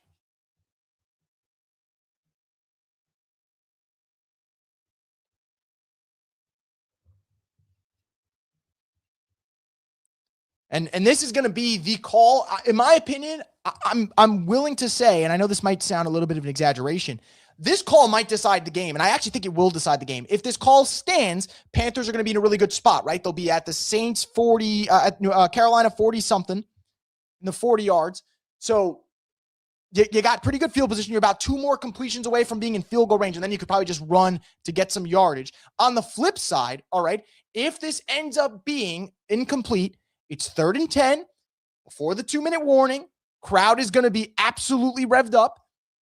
How does he handle the pressure? So I think this is going to be a really big call. And I think it's going to decide the game, quite frankly. And I think it's incomplete, personally. And it's sounding now like it is incomplete. So, yeah, it sounds like this is going to get overturned.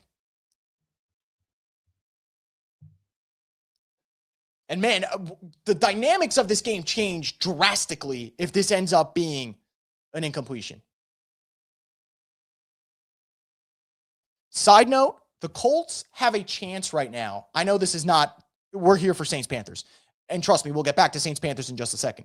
The Colts have a chance to go down the field and kick a game-winning field goal with Phillip Rivers. I cannot believe that is a real sentence. I cannot believe a quarterback who has not played since the 2020 season at the age of 44, who's got grandkids, has a chance to take the Colts on a game-winning drive. And I hope he does. I think that would be one of the most awesome stories we've seen in quite some time. So shout out to Phillip Rivers. Whether or not they win or lose this game, the fact that they're even hanging with the Seahawks is kind of a testament to him. But yeah, that's just absurd stuff.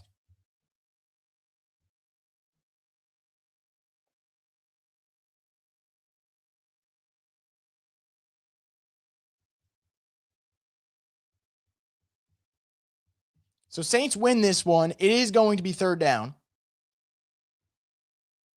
And this is where your defense has to step up. And I've said it all day.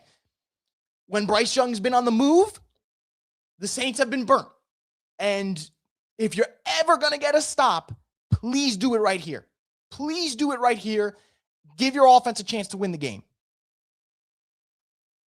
3rd and 10 from the 29. Looks like DeMario might be blitzing. Let's see. Now they're going to drop him back in coverage. Saints just rushing with 4. Granderson's going to get there. Oh, he over pursues. Hey, guys, hey, do you remember when I said every time Bryce Young's taken off, the Saints have gotten killed with it? Oh, man. Well, here we go again.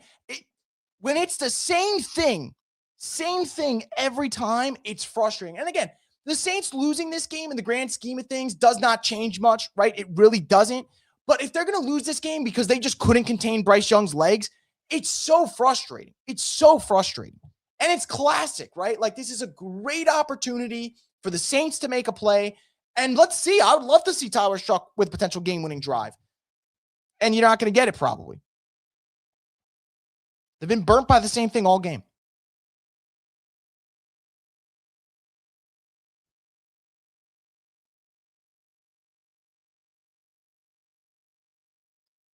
Oh, man.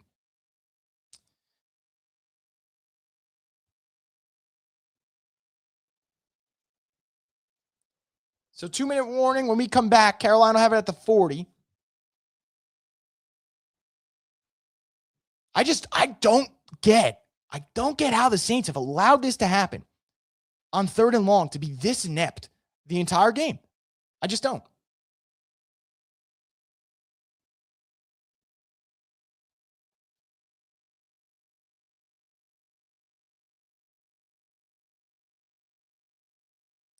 And quite frankly, I think this really just all falls on their inability to contain a mobile quarterback, because that just seems to be where they've been at. It's just tough, man. Really tough.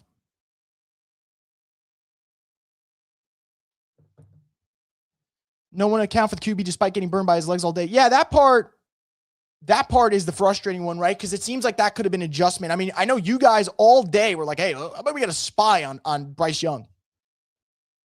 How about not? Apparently. So, man, it's tough.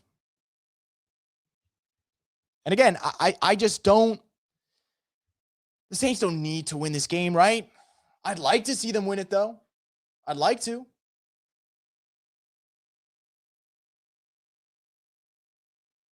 By the way, the Colts just hit a 60-yard field goal. Oh, my God, it was Blake Rupe. I didn't even realize. I didn't process. You got to be kidding me. You got to be kidding me. Unreal.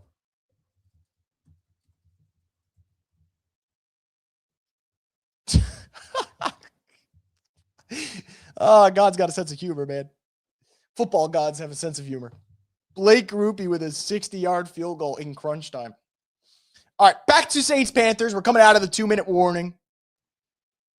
Carolina has it at the 40, at their own 40. I'd imagine if you're Carolina, you want at least 25 yards to feel okay, right? That's what I'm thinking. But is the Saints defense going to be able to make a play? They have not forced a turnover today. Haven't been able to put Bryce Young down. And right there, Chase Young with the sack. All right, man. Perfect timing. Awesome stuff from Chase Young right there. About time. Doing a little too much dancing, though. Get back on defense. You guys got a game to try and win. 2nd and 19. So, all right, man. Got another opportunity. You got another opportunity now. Whether or not this ends up working out well, I don't know. But defensively, if you can force this to be a short yard gain and it ends up being 3rd and long, you got to at least feel like, okay, we have one more lease on life. Here comes Bryce Young with his legs again. He's going to dump this off. Good tackling, though. Really, really good tackling by Quincy Riley, and it is going to be 3rd and long. And now the Saints are going to be thinking about, hey, can we get this ball back and have a chance? So it is going to be 3rd and 14. That is exactly what the Saints needed on that play to keep it 3rd and long. 3rd and 14. Carolina's at their own 36. The Saints have 2 timeouts left. 1:14 on the clock. There's your scenario, guys. 1:14, 3rd and 14 for the Carolina Panthers from their own 36. It is 3rd and long. The Saints all day have been burnt on 3rd and long. You have to, if you are the Saints, make any other play other than a Bryce Young run beat you. Tame the Wizard says, how long will the field goal be? They can't kick a field goal from here. It's I don't want to say it's physically impossible, but it would be like an 82-yarder. So kind of physically impossible. They're at their own 36. Carolina's own 36. 3rd and 14. This is where defensive players, someone's got to make a play, whether it's Chase Young. Carl Granderson has been so close all game. Would be fitting if he makes a play here. Would also be fitting if he ends up messing up. So Saints look like they're showing pressure with Pete Werner at the line of scrimmage. Let's see if they do. They back off of it, just sending 4. Good pressure so far. Chase Young's going to step up. And Bryce Young, and Chase Young's the one who brings him down. Young on young crime. These Saints are going to get the ball back here with a minute to go in the 4th quarter. Wow. I can't believe this. How many times have we seen the Saints in this spot and the defense has not come up big? How many times over the years? And yet in this moment, Saints defense comes up big. So I love to see it, man. I love to see it.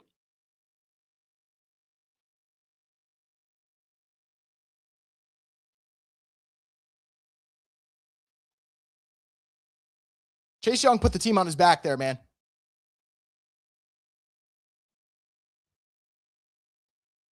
And now the Saints are in a spot where, depending on this punt, you might have a shot to go down the field and win this game.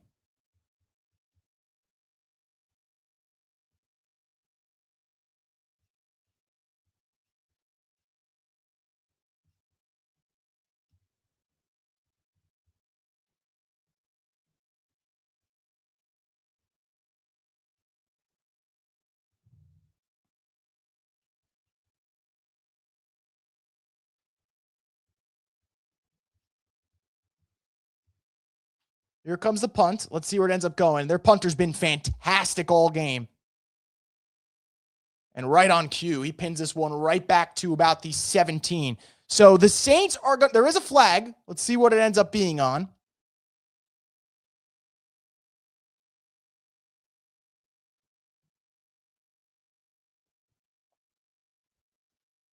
Looks like it's going to be on the Saints.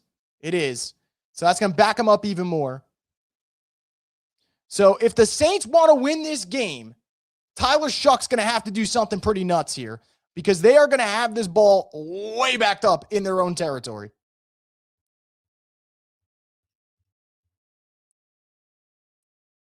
See everyone talk about Mahomes in the chat. Yeah, it did get confirmed. Mahomes tore his ACL. Brutal news. Sucks. I hope he's ready for week 1. I'd imagine he might have a shot just because these athletes are, some of them are just so crazy good, and their recovery times just get erased in a heartbeat. I go back to thinking about Adrian Peterson, what he did. But yeah. All right, so here we go. Saints have the ball on their 8. 57 seconds to go with a timeout. Let's see if their rookie quarterback, Tyler Shuck, can make something happen here. He's going to drop back, look to throw. He's going to uncork one deep to Olave, and that one is incomplete. Really good coverage there from J.C. Horn. Here is the problem that the Saints face now, okay? And this is where I like that they're being aggressive. I like that they're being aggressive because you're 3-10. What do you have to play for? If they get a quick 3 and out here, you're punting from your own end zone. So that's the dilemma you put yourself in. But hey, you're 3-10. I like the aggression. Gotta be a little aggressive here. 2nd and 10 from the Saints 8. Mason Tipton in motion from left to right. Shuck takes a snap. They're bringing pressure. Saints throw it underneath. Looks like it's a screen. It looks like it's executed really well. They're going to get all the way to the 28. Really good screen pass. Great call by Kellen Moore. You saw that you felt like the Panthers were going to bring the heat. What do? If you're going to call a screen pass when the Panthers are going to blitz, going to be good every time. Shuck takes the snap, looks to throw, goes underneath yet again. Audrick's been the hero so far. He gets to around the 38. 24 seconds to go, the Saints call a timeout. Saints are going to be at their own about 38. 30, let's call it a 37. New Orleans at their own 37. 24 seconds to go, no timeouts. I would love to see them get themselves in a position where at least your kicker can attempt a field goal for the win. That's what I'm hoping for. And Charlie Smith's got the leg, man. Aloha saying, I told y'all Charlie Smith's going to win this. I hope so. I hope so.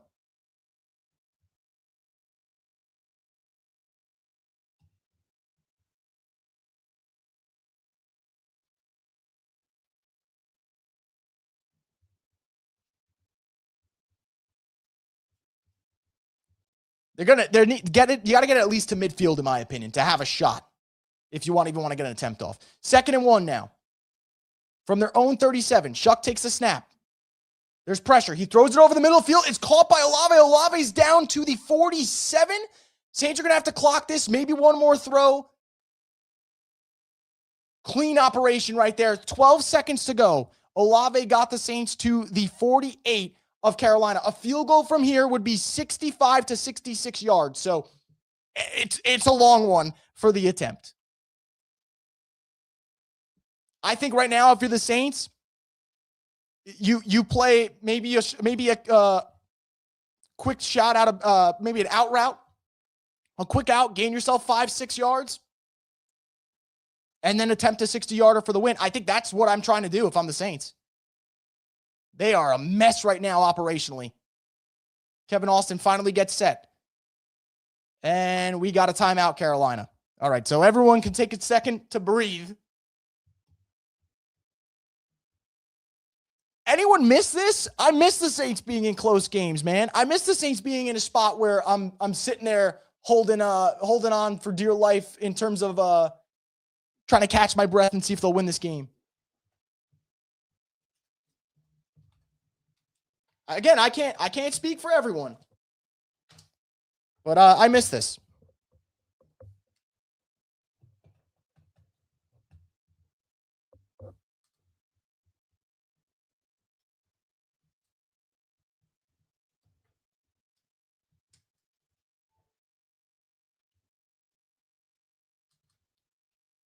Charlie Smith's got to be like really, really itching to get an attempt here. And I don't blame him, because this is what you hope for in this spot.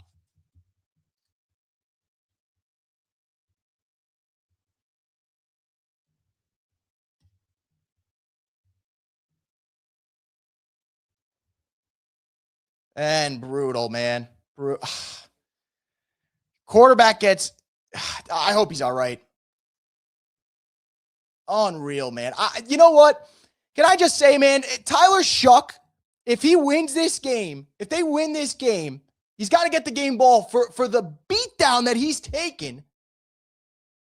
He's been tough as hell. And this is not that the locker room didn't like him already, because they have, but your quarterback has just been absolutely, I mean, that's a dirty hit. I'm sorry. That's a dirty hit. He's clearly given himself up, and you're throwing your whole body weight at him when he's already down. It's a late hit. It's a dirty hit.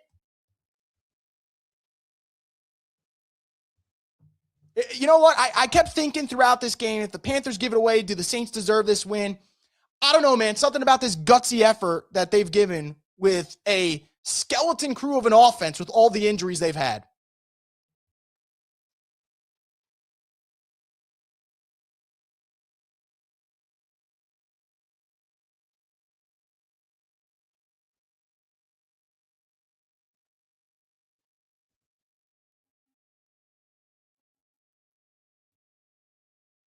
Now you got Rattler in.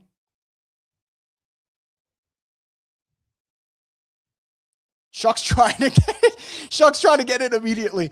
Oh my goodness. What a baller though.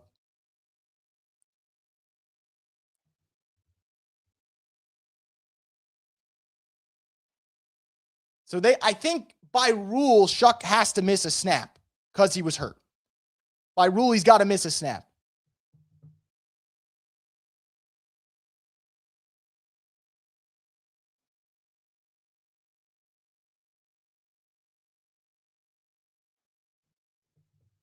Rattler's going to take it. He's going to roll out and throw it towards Kevin Austin. So incomplete. I think you just kick the field goal here and you hope that it goes through and the Saints win a game that, frankly, looked out of reach.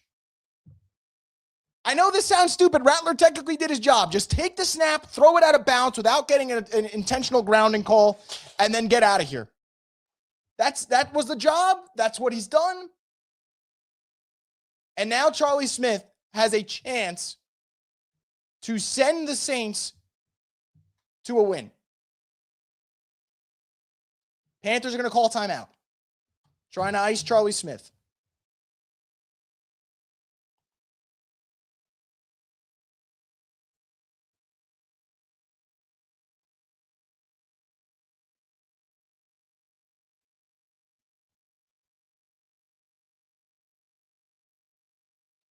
Man, what an awesome opportunity for the Saints here.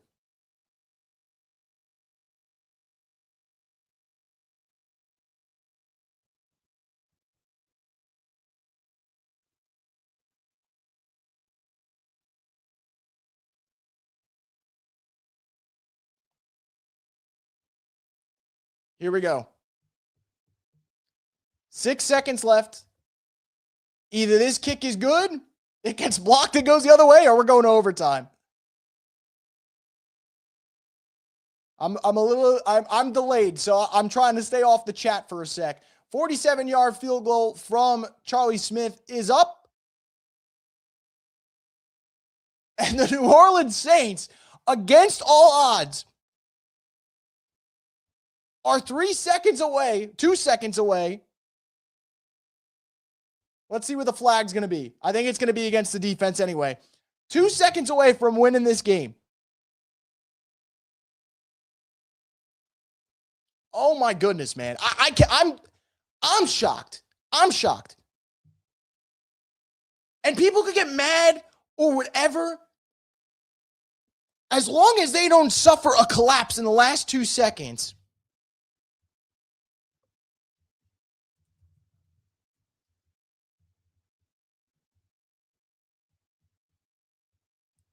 This, to me, how can you not be happy about it? Your rookie quarterback quite literally put the offense on his back in the last 5 minutes of this game.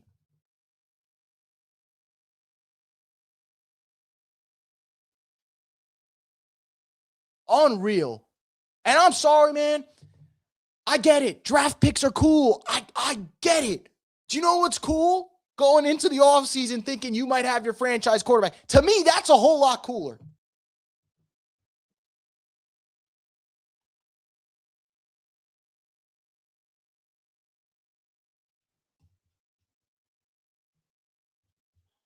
And given the circumstances of this game, man, unreal. I mean, injuries everywhere. Here's the kickoff. This one, 2 seconds left. Saints have to avoid a disaster to keep this to get their first 2-game winning streak under Kellen Moore.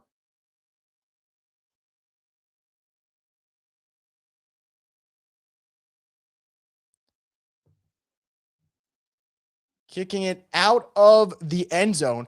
By the way, that is the pro to having a kicker like Charlie Smith in terms of his leg. I mean, you can just send that thing right out and say, hey, Panthers, 2 seconds left. Make something happen magically. And that clearly was the assignment. Special teams clearly, coaching staff clearly told him, kick that thing out of the end zone. Don't even give him a chance to return it.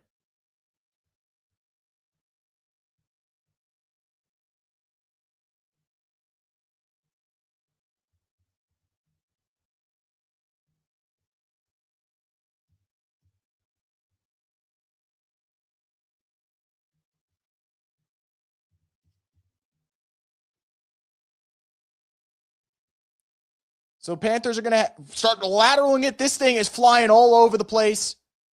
And the New Orleans Saints are going to win back-to-back games for the first time under Kellen Moore. They improved to 4-10. They continue to play spoiler in the NFC South. Spoiled the party last week against the Buccaneers. Come back, spoil the party against the Panthers. And in the manner in which they just did it, how can you not be happy? Because I can quite literally say right now that this team might have their quarterback. And I don't know if they do yet. But in this moment, how can you not feel that way when in the fourth quarter, Shuck made throw after throw after throw? An unreal performance, and a gutsy one too. And the Saints now, by the way, are 3-3 with Tyler Shuck as their starter. They're 3-3 with Tyler Shuck as their starter.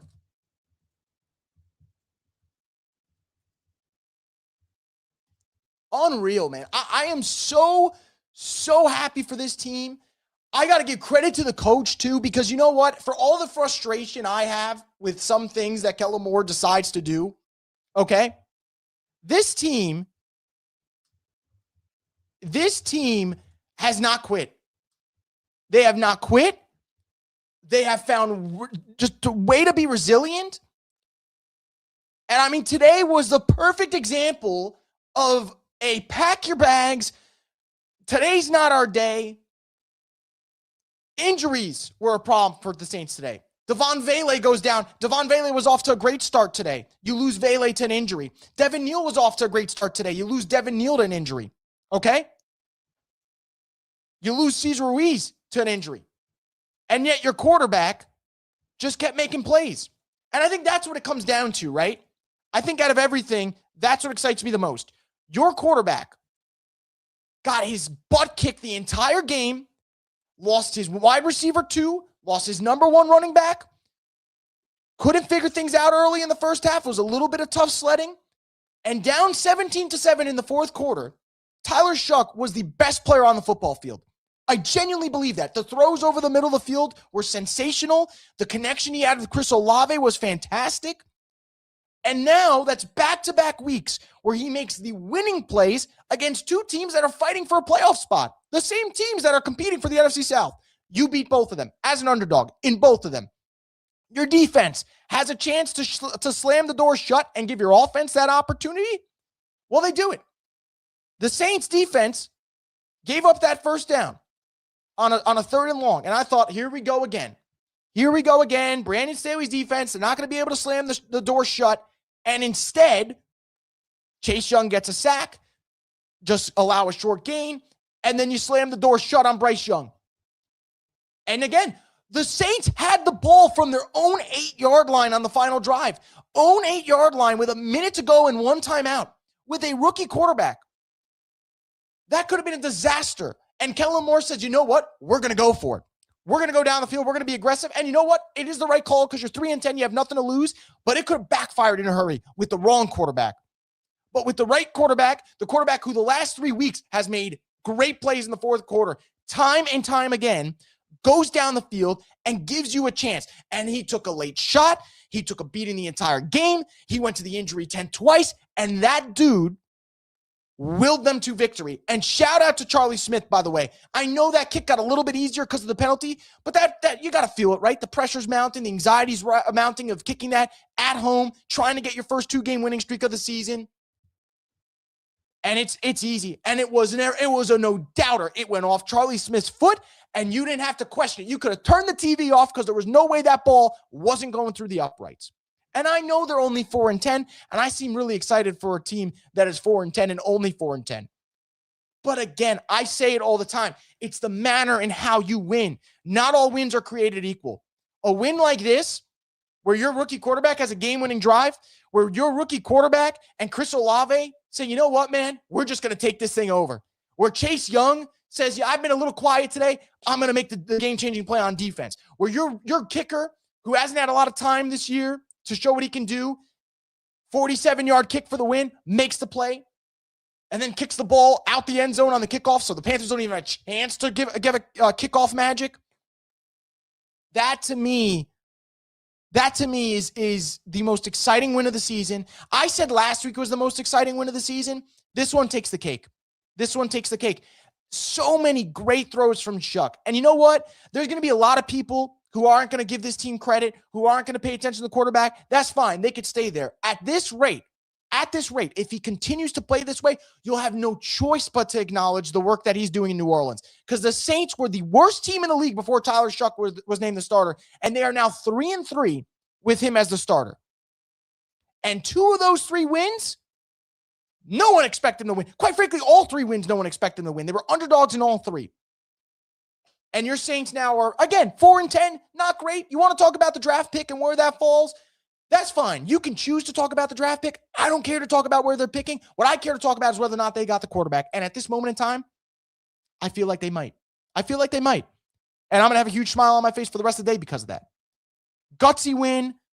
Great coaching. I'm really, really proud to be a fan of this team on a day like today.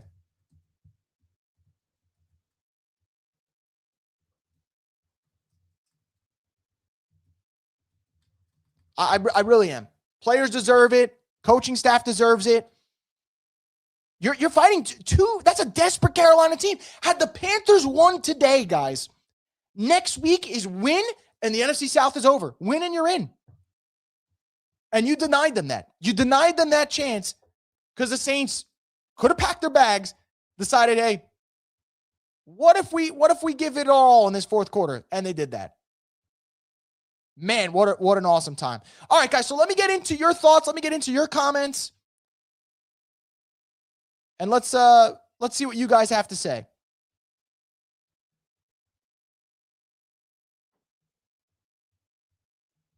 Leroy, the Super Chat says, holy shuck, we're back, baby, for 2026. That's how you should feel. That's how you should feel. Like a win like today should make you think, oh, man, like, what can this Saints team do in 2026? Not like the grand scheme of things, but in the NFC South, the Saints have won three. There's three of their 4 wins, guys, are against NFC South opponents. And yeah, I don't expect the Saints to overnight be great. It's not going to happen overnight. But the NFC South is always a train wreck. If they're beating NFC South opponents now at their worst, where can they be if Shuck can stay healthy and continue to develop?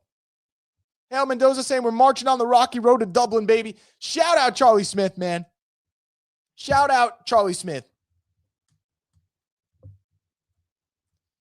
You know, I think that's a hard spot to be in, and he came up big. And I know 47 yards, it's not that much today. And I talked about kickers having, insane legs these days. The pressure's on in those spots, man. The pressure's on. And he was great. He was genuinely great. Landon saying, I better not see another Shuck hate comment or post for the rest of the season or another post about drafting Sanders. Shuck is him. I agree. You know what? People could post that if they want. I'm just not going to pay attention because I don't care what you have to say. I not you, Landon. I do care what you have to say. I don't care what the naysayers have to say, because they're going to have their agendas. And the people who didn't like Tyler Shuck are going to wait for him to slip up. And the minute he slips up, they'll say, hey, you really think this 26-year-old quarterback's any good? All right, cool. But you know what they're not doing? They're not saying anything the last 2 weeks because they went into Tampa Bay and beat Tampa Bay. And they made a 10-point comeback at home against Carolina. And, man, I mean, it's not just the way he played. When you get your butt kicked all game, I mean, he took shot after shot after shot. He took 2 late hits in this game that drew roughing the unnecessary roughness penalties. And he just kept getting up, limped his way around the field, and made throw after throw after throw. And I can't stress enough the confidence that Kellen Moore showed in him to say, hey, from our 8-yard line, we're going to go for the win. They could have ran the ball 3 times and said, let's play for overtime. And Kellen Moore's thinking, you know what? I think this guy could get me down the field. I trust him enough. And your trust pays off. Saints win it. So absolutely love it, man. Absolutely love it. Players saying, oh man, Shuck, Smith, even more. I'm still upset Groupie kicked for so long. Shout out Chase Young too. I think those are the guys that you have to just really mention and give credit to. I mean, obviously Shuck is going to get the majority of the credit. He's a QB. He played so freaking well. But Charlie Smith obviously did his job. I thought Kellen Moore was really good down the stretch. The screen calls that Kellen Moore had today, that second down screen call from Kellen Moore might have won them the game. Honestly, that second down screen call, it was awesome. And I think he deserves the credit. And then Chase Young. I think Chase Young, we mentioned it all game. He's been great this season, but he hasn't made the play today. And he makes the play on the final drive. So those 4 to me were the keys, obviously.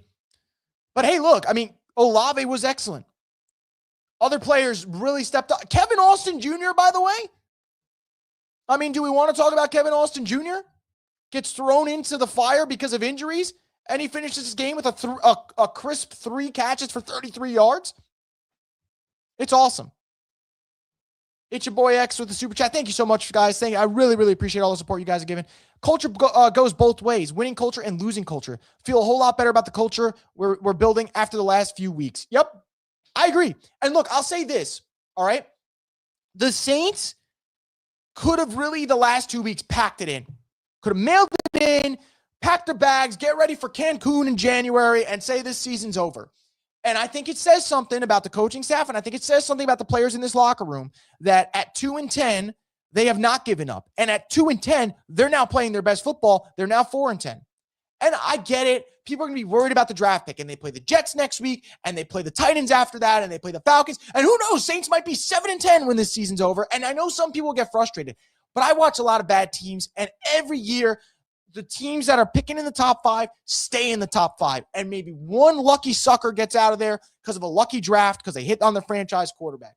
And I'm telling you, all the top 5 picks in the world don't matter if you don't have the quarterback. And if the Saints finish this season thinking, hey, we have the quarterback, that to me is worth a lot more than the Saints picking number 3 as opposed to number 8, you know?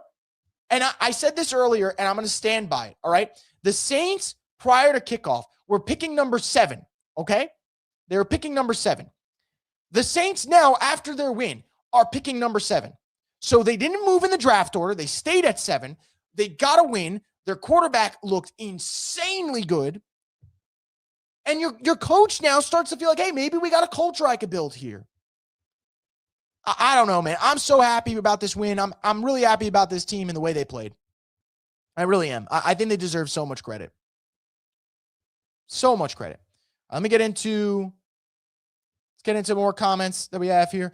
Walltown Best saying Shuck laid his body on the line for his team that has to earn respect from everyone. I mean, if you guys have heard around, though, from what this team has said, the locker room already loved Tyler Shuck. I can tell you from now. But I think that the way Shuck showed that fight today, and the ability to just keep getting up hit after hit was incredible. And I think if there were any non-believers in that locker room, any guys like, rookie quarterback, got to earn my respect, it's earned. It's over. It's earned, you know? Come on, Chris, no doubt about it. They have their quarterback. I think so too. Saints AK-41, I think so too. I'm just trying not to kill my hopes. But you know what? Let's hope for a little bit. Let's dream for a little bit that Tyler Shuck could be the guy. And it's funny, you know, last week I said, like, that was his best win so far, his best performance. And yet today was his best performance by a mile, because in the fourth quarter, he was absolutely the best offensive player on the field. And it wasn't close. And I know Olave was great at the end. I thought Olave was awesome at the end. But man, did Olave step up. And there's a lot to be happy about when it comes to what number 12 showed. And shout out to the quarterback. Didn't really give up faith. Continue to put the ball, you know, on the money. You know, give his guy a chance. I'm just really pleased. I'm really pleased with the way the Saints stepped up. And man, Tyler Shuck's a winner. I'm a big QB. I'm a big wins are not QB stats, but it's not a coincidence the Saints made the quarterback change and they're winning games now, right? And they're winning games in large part because of the quarterback. And that isn't a knock on the other guy. I think Rattler's a great dude. I think he did his job. He was fine. But man, what Shuck's doing, it's special. It's special stuff. And I just hope he continues to build off this.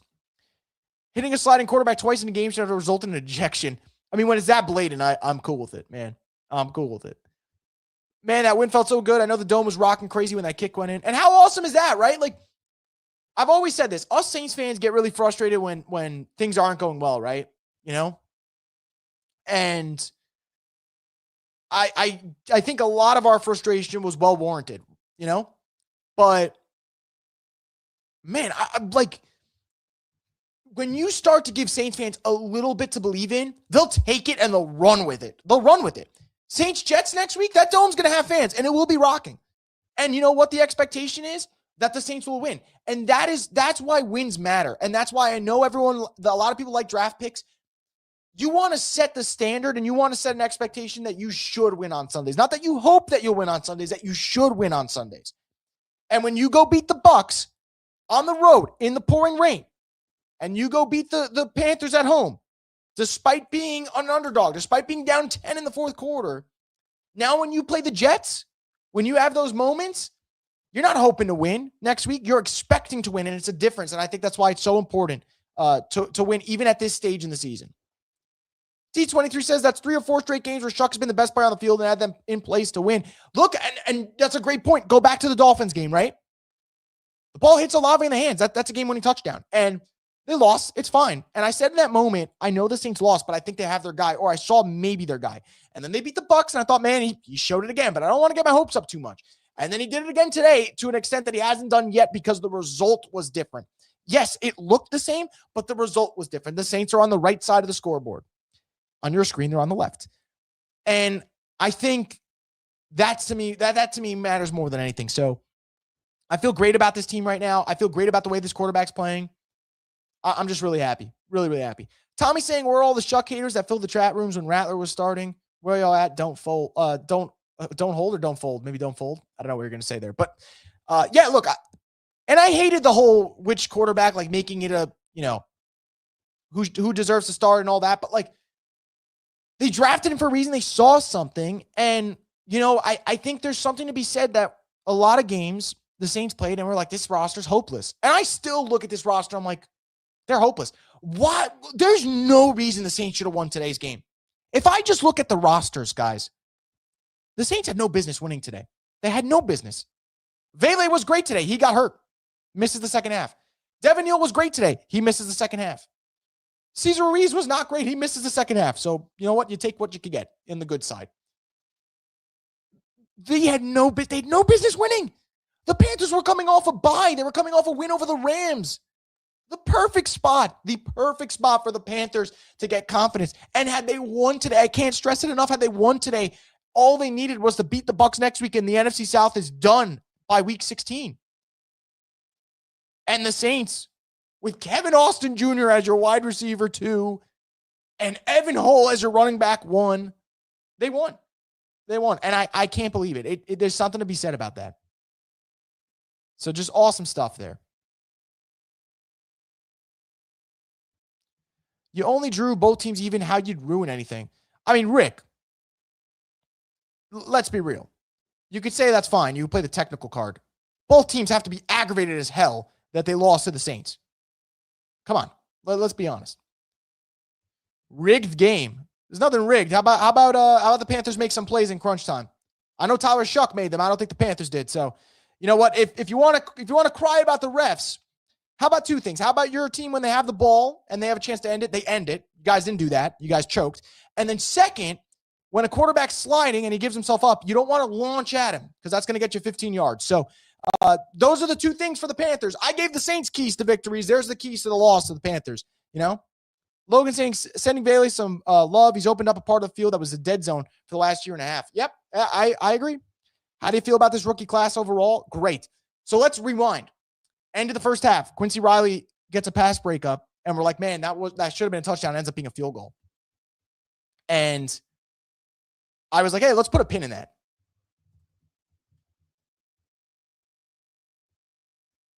And you go back to this game, 20-17, you win. Imagine had that been a touchdown. I mean, it's crazy. It's crazy how much this changes. So unreal. Now we just wait for like an update on Tyler Shuck to make sure he's okay, because he got, for lack of a better word, he got his ass kicked. It's the nicest way I could put it. Not only has Shuck gutted out 2 wins against division rivals with everything to play for, he did it with a depleted O-line and weapons. Yep. I mean, again, I'm going to keep using that term. Skeleton crew. It was a skeleton crew around him. Like, look at their leading receiver. Shuck was their leading rusher today. Their leading passer, obviously. And yes, Olave was awesome in the second half. Vele had 5 catches for 69 yards. He missed the entire second half. Audric, Estime, whatever. Estime, I don't even know. I keep pronouncing the poor guy's name wrong. Aldrick was awesome. 3 catches for 39 yards. Kevin Austin, 3 catches for 33 yards. Jack Stoll had a catch. Mason Tipton had a catch. Jawan had 4 for 30. I mean, this is not a loaded roster, and it didn't really matter. So, yeah. So that's where we're at. Have a good offseason with your 4 wins. Rick, I don't know, man. If I were a Panthers fan, I'd be sick to my stomach right now if they lose the division because they couldn't beat the Saints up 10 in the second half. I don't know, man. I'd be so sick to my stomach. I don't know. I'm just playing. If I'm going to be honest, Rick, Rick, you're a Bucs fan? All right. Never mind then. I take it back, Rick. I'll take it back. I'll eat that. I'll eat the L on that one. I'll eat the L on that one. 2 of those 4 against your Kittens. Hey, look, I do think that matters, by the way. I do think that matters, like, in terms of where the Saints are at. They got so much to go. They got a long way to go before they build this thing up. But they're playing their division opponents so well. So well, you know? And I think outside of the Falcons game where they laid a dud, they've really played well. So, they got the Falcons at the end of the season. Can you avenge that loss? I think that'd be a good sign. I think that'd be a really good sign. What a great kick for Charlie. That builds confidence too. It should, right? And he was great today. He was 2 for 2. Did his job. Did his job for sure. And I'm just really happy for this team. And Charlie Smith was 2 for 2. What was it? 42-yarder. And then the 47-yarder for the win in the second half. So awesome stuff from him. Who do you want in the draft now since you look at this team? Truthfully, I'm going to try to stay consistent here. I still think that I'd like to see the Saints go out and get themselves a receiver, a playmaker maybe. I'd be cool with them taking Carnell Tate. I think that'd be a pretty awesome pick for them at number 7. Jordan Tyson's concerns, with injuries are there, but we'll see. Look, defensive line's going to be there, whether it's Falk from Auburn. I know people don't like Woods from Clemson, but I'm sure he'll be on their radar. They like Clemson defensive linemen. Look at Brian Brzee. The Arvell Reese dream is dead and gone. I mean, that's for damn sure. And I don't know. Right now, I would like to see them get like a Carnell Tate. I've loved Carnell Tate's film, so I'm gonna kind of keep it there with him. Shuck deserves the credit for this game, but this was Kellen Moore's best game. Made some good calls and clearly had the team's respect. I couldn't agree more. I could not agree more.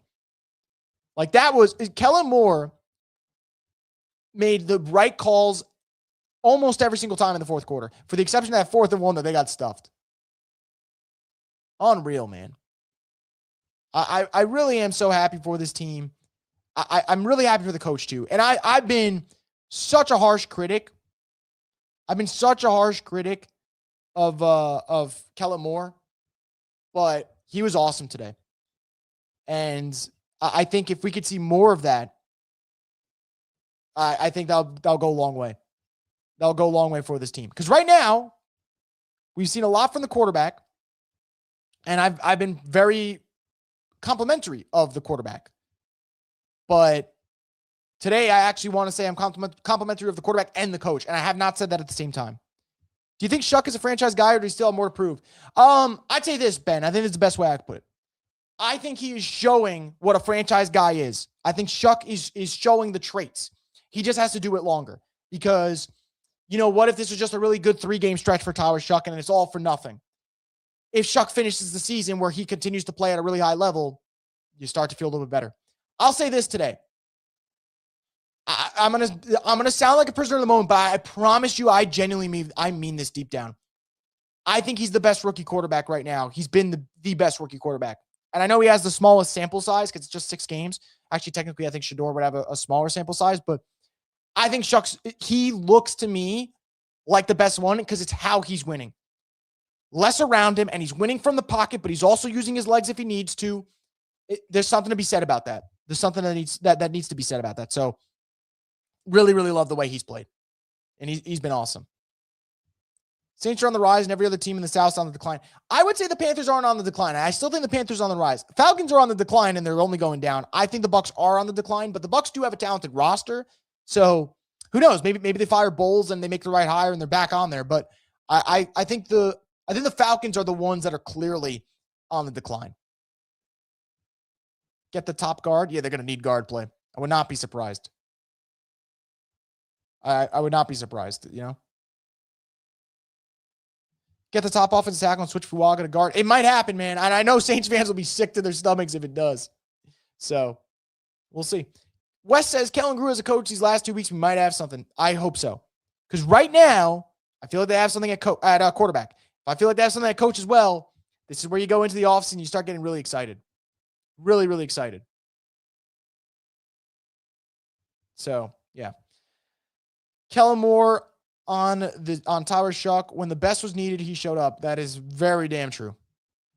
But I can also say the coach showed up when they needed him to, and that was awesome. Him trusting Shuck at the end is a good sign. Yeah, I couldn't agree more. Couldn't agree more. So, look, I think for Kellen, I've given him a lot of crap. He was the better coach down the stretch today, genuinely. And that's no knock on Dave Canales. I think he's a good coach. But I think Kellen finally did something today, and I feel really good. Shuck has improved week to week, and that's all you can ask for a rookie, especially with the lack of talent on the roster. Like I said, guys, look at what was around him. All right, we're going to do one thing real quick because this is what we're not going to have. Rick, you're a Bucs fan, right? You've lost 6 out of the last 8. I don't think you have a place to tell people to make fun of people getting happy about a win. You've lost 6 out of the last 8. And let's be honest, Rick, your quarterback's been ass. Your quarterback's been ass for the last 8 games. So, Rick, if you got nothing else to do than to sit there and start making fun of Saints fans, I feel bad. Find something else to do, Rick, please. And just letting you know you're not going anywhere with this team. So that's fine. You get excited about your Bucs just like we're getting excited about the Saints. But if the Bucs just want to do their usual, get to the wild card round and then get their teeth kicked in, that's cool with me. But come on. Don't start raining on other people's parade just because you're miserable because your team's lost 6 out of the last 8 games. And it's going to be 7 out of the last 9 if they keep playing this way next week against the Panthers. So get the hell out of here with your damn quarterback who's been freaking ass for the last 8 weeks. MVP candidate, my ass. Baker was trash. He was trash last week. He was trash on Thursday Night Football. Could have closed the game. Missed Emeka Egbuka. Had that horrible interception where he didn't see the corner drop into that zone. I'd be salty too, Rick, if I were you, man. I'd be salty too if I blew a 14-point lead against the Falcons. I'd be so salty about that. I get it, Rick. I get it. Now you're trying to rain on the Saints parade, but you can't because we know we were going to be bad this year. But if we walk out of this year thinking we got the guy at quarterback, I'll take it as a win. D23 said, I need to see some improvement from Quincy Riley. He had a rough drive to open the second half. Yeah, I don't disagree with that. I will say cornerback's the hardest position to play, in my opinion, outside of quarterback, especially in the NFL where, man, you're just getting targeted left and right. So I think Riley's been great for the value. I mean, a day 3 pick, and he's your starting corner. He's been your starting corner all season. Awesome stuff. So I'm cool with it. Bucs really had the most embarrassing loss of the week, to be honest. I mean, yeah. Up 14 against the Bucs, 3rd and 28 against Kirk Cousins, 4th and 14. Kyle Pitts looked like Florida Kyle Pitts. Bucs choked so hard, Todd Bowles dropped about 18 F-bombs in a 30-second span. It's the worst loss of the week. The second worst loss of the week, Carolina Panthers blowing that 10-point lead against the Saints. So, look, the NFC South sucks. If we can't all have fun with this, then what are we doing here? We're supposed to be trash talking each other about how bad the NFC South always is. That's where we're at. Chris Juwan's been solid this year, started slow, but definitely turned it on. And look, Juwan didn't have any critical mistakes today at all. So that's just where we're at. I think that Juwan has been really good. It's a career year for him. He's got his most receptions in a season. He's got his most yards. He's not going to have his most touchdowns. His most touchdowns was 7 back in 2022. He's at 3 right now. He's not going to get there. But Juwan's been really good. And it's funny because, we're all mad about Juwan week 1 and whatever. And I'll say this. His contract isn't that bad. If he's going to give you this production, that contract is not that bad, in my opinion. That's just how I feel about it.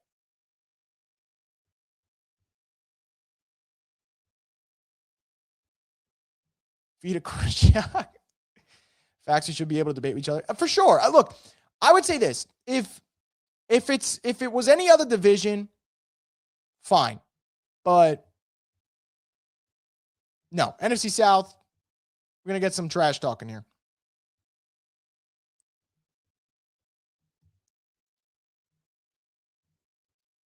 No, he's making. Oh, I didn't see that. Okay, so we'll kick it. We're gonna get this guy out of there. Where's Rick at? Let's get his ass out of here. Thanks for the spot, Ed. I did not see that. Any other comments I'm missing? Let's see. Imagine going into non-opponent's podcast live chat to talk shit and you're defending the 7 bucks. It's just dumb, man. It's just dumb. All right, so we're gonna get him out of here. Rick's been removed. Rick can go find something else to do tonight.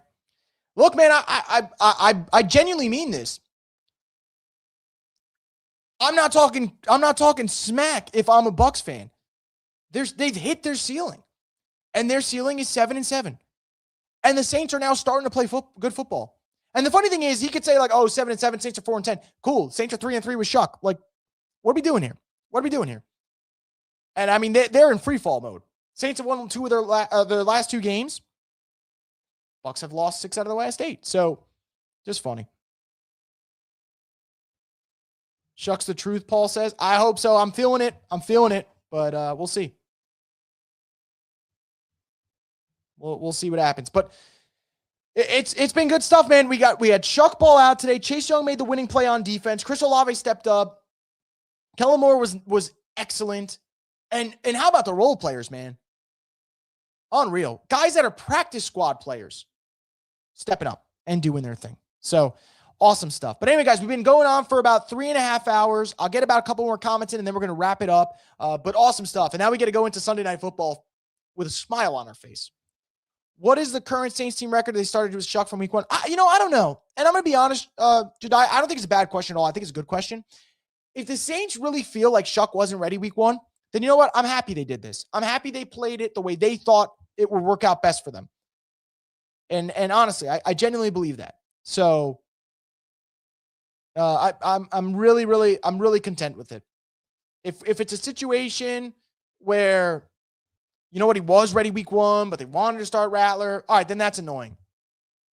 But man, if it was, hey, we really didn't think he was ready, let's start him when we start him midseason, then the Saints did the right job. They did the right thing. So that's where I'm at. Shuck has to be the best QB in the class, right? Look, I'd say over the last, since he's come in, he's been the best one. Jackson Dart started great. I don't think Dart's fizzled out or anything, but I do think there are injury concerns with Dart, and I do think Dart's played a little bit worse over the last couple weeks. That said, Dart's at a disadvantage. Fired the head coach, interim coach is in. I think Dart's going to be really good. I'm not really worried about him. Cam Ward, I also think is going to be good. I actually think this rookie class is going to be better than people think. Cam Ward, similar to Shuck, he's playing with spare parts. The difference is Shuck and the Saints are finding ways to win games now. The Titans, they're still trying to figure things out. So that's just kind of where we're at. Shane says Jeremiah Love would look amazing in the black and gold. I couldn't agree more. D23 says when all the analysts said he panicked. Look, I think that's a testament to Kellen Moore, though. I think that's a testament to Kellen Moore, and I'll tell you why. The biggest improvement that Spencer Rattler made this year was taking less sacks and being better under pressure. And then Shuck came in, and the biggest knock on him was how does he handle pressure? And he was awesome. He's been awesome under pressure. He's been awesome in 3rd and long situations. I mean, this is becoming a common thing with him. 3rd and long, he makes the right throw. He makes the big throw. So I don't know, man. I think he's been awesome. I think Kellen Moore's done a good job coaching the quarterbacks under pressure. Now, the play calling needs to be a little bit more consistent. But in terms of the belief that he has in his quarterback and what he's taught his quarterbacks, fantastic stuff. So that's just where we're at. Do I think Shuck's going to win Rookie of the Year? No, I would probably give it to McMillan maybe. I thought Igbuka was going to be the runaway. Then I thought it was going to be Dart. Now I think T-Mac's probably been the most consistent, so maybe be T-Mac. But we'll see. If we're going to build around Shuck, what does he need most? I think he needs another wide receiver. I think they need another running back. I think they need guards. I'm going to be honest, man. I might go guard. I might say they need a guard and a wide receiver. Those would be the 2. I think the one thing they could kind of not press as much, they need a tight end, but I don't have to press it as much. They don't have to press it as much. I think they need a guard and wide receiver. That's what they need. How would you feel about the Saints taking a corner? I like Riley and Kool-Aid, but getting a dude. Oh, look, man. I'll tell you this. I am never going to be mad about the Saints just adding talent. So if we go in there and you're like, hey, let's go at ourselves an LSU stud at corner, how can I get mad about that? I just think the Saints actually have more needs, though, so I don't know if that's where they'll go. But please, you could sign me up for LSU corners every day of the week. I would not get mad about that at all. Why didn't Chuck start the season? We'll look a whole lot different. And they said he wasn't ready. So if we win out, will we make the playoffs? No. Will it make us Saints fans a little happy, though? Well, some of us. So we'll see. Anyway, guys, we've been going on for 3 hours and 40 minutes. You guys have been awesome. What a win for the New Orleans Saints. Back-to-back wins for the first time in the Kellen Moore era. Their rookie quarterback balled the heck out. And all of a sudden, the Saints are giving us fans something to look forward to on Sundays. And we haven't been able to say that in a long time. So shout out to Shuck, shout out to Kellen Moore, and most importantly, shout out to you guys for being in here for almost 4 hours listening to me ramble. So thank you guys so much. Thank you guys for the comments, the super chats, the likes. You guys have been awesome. As always, if you haven't already, make sure to subscribe to Boo Crew Media. Really helps out the channel, and you guys will get alerts for more from the Straight Up Saints podcast, the destination for the Who Dat Nation. Have a great Sunday night, everyone.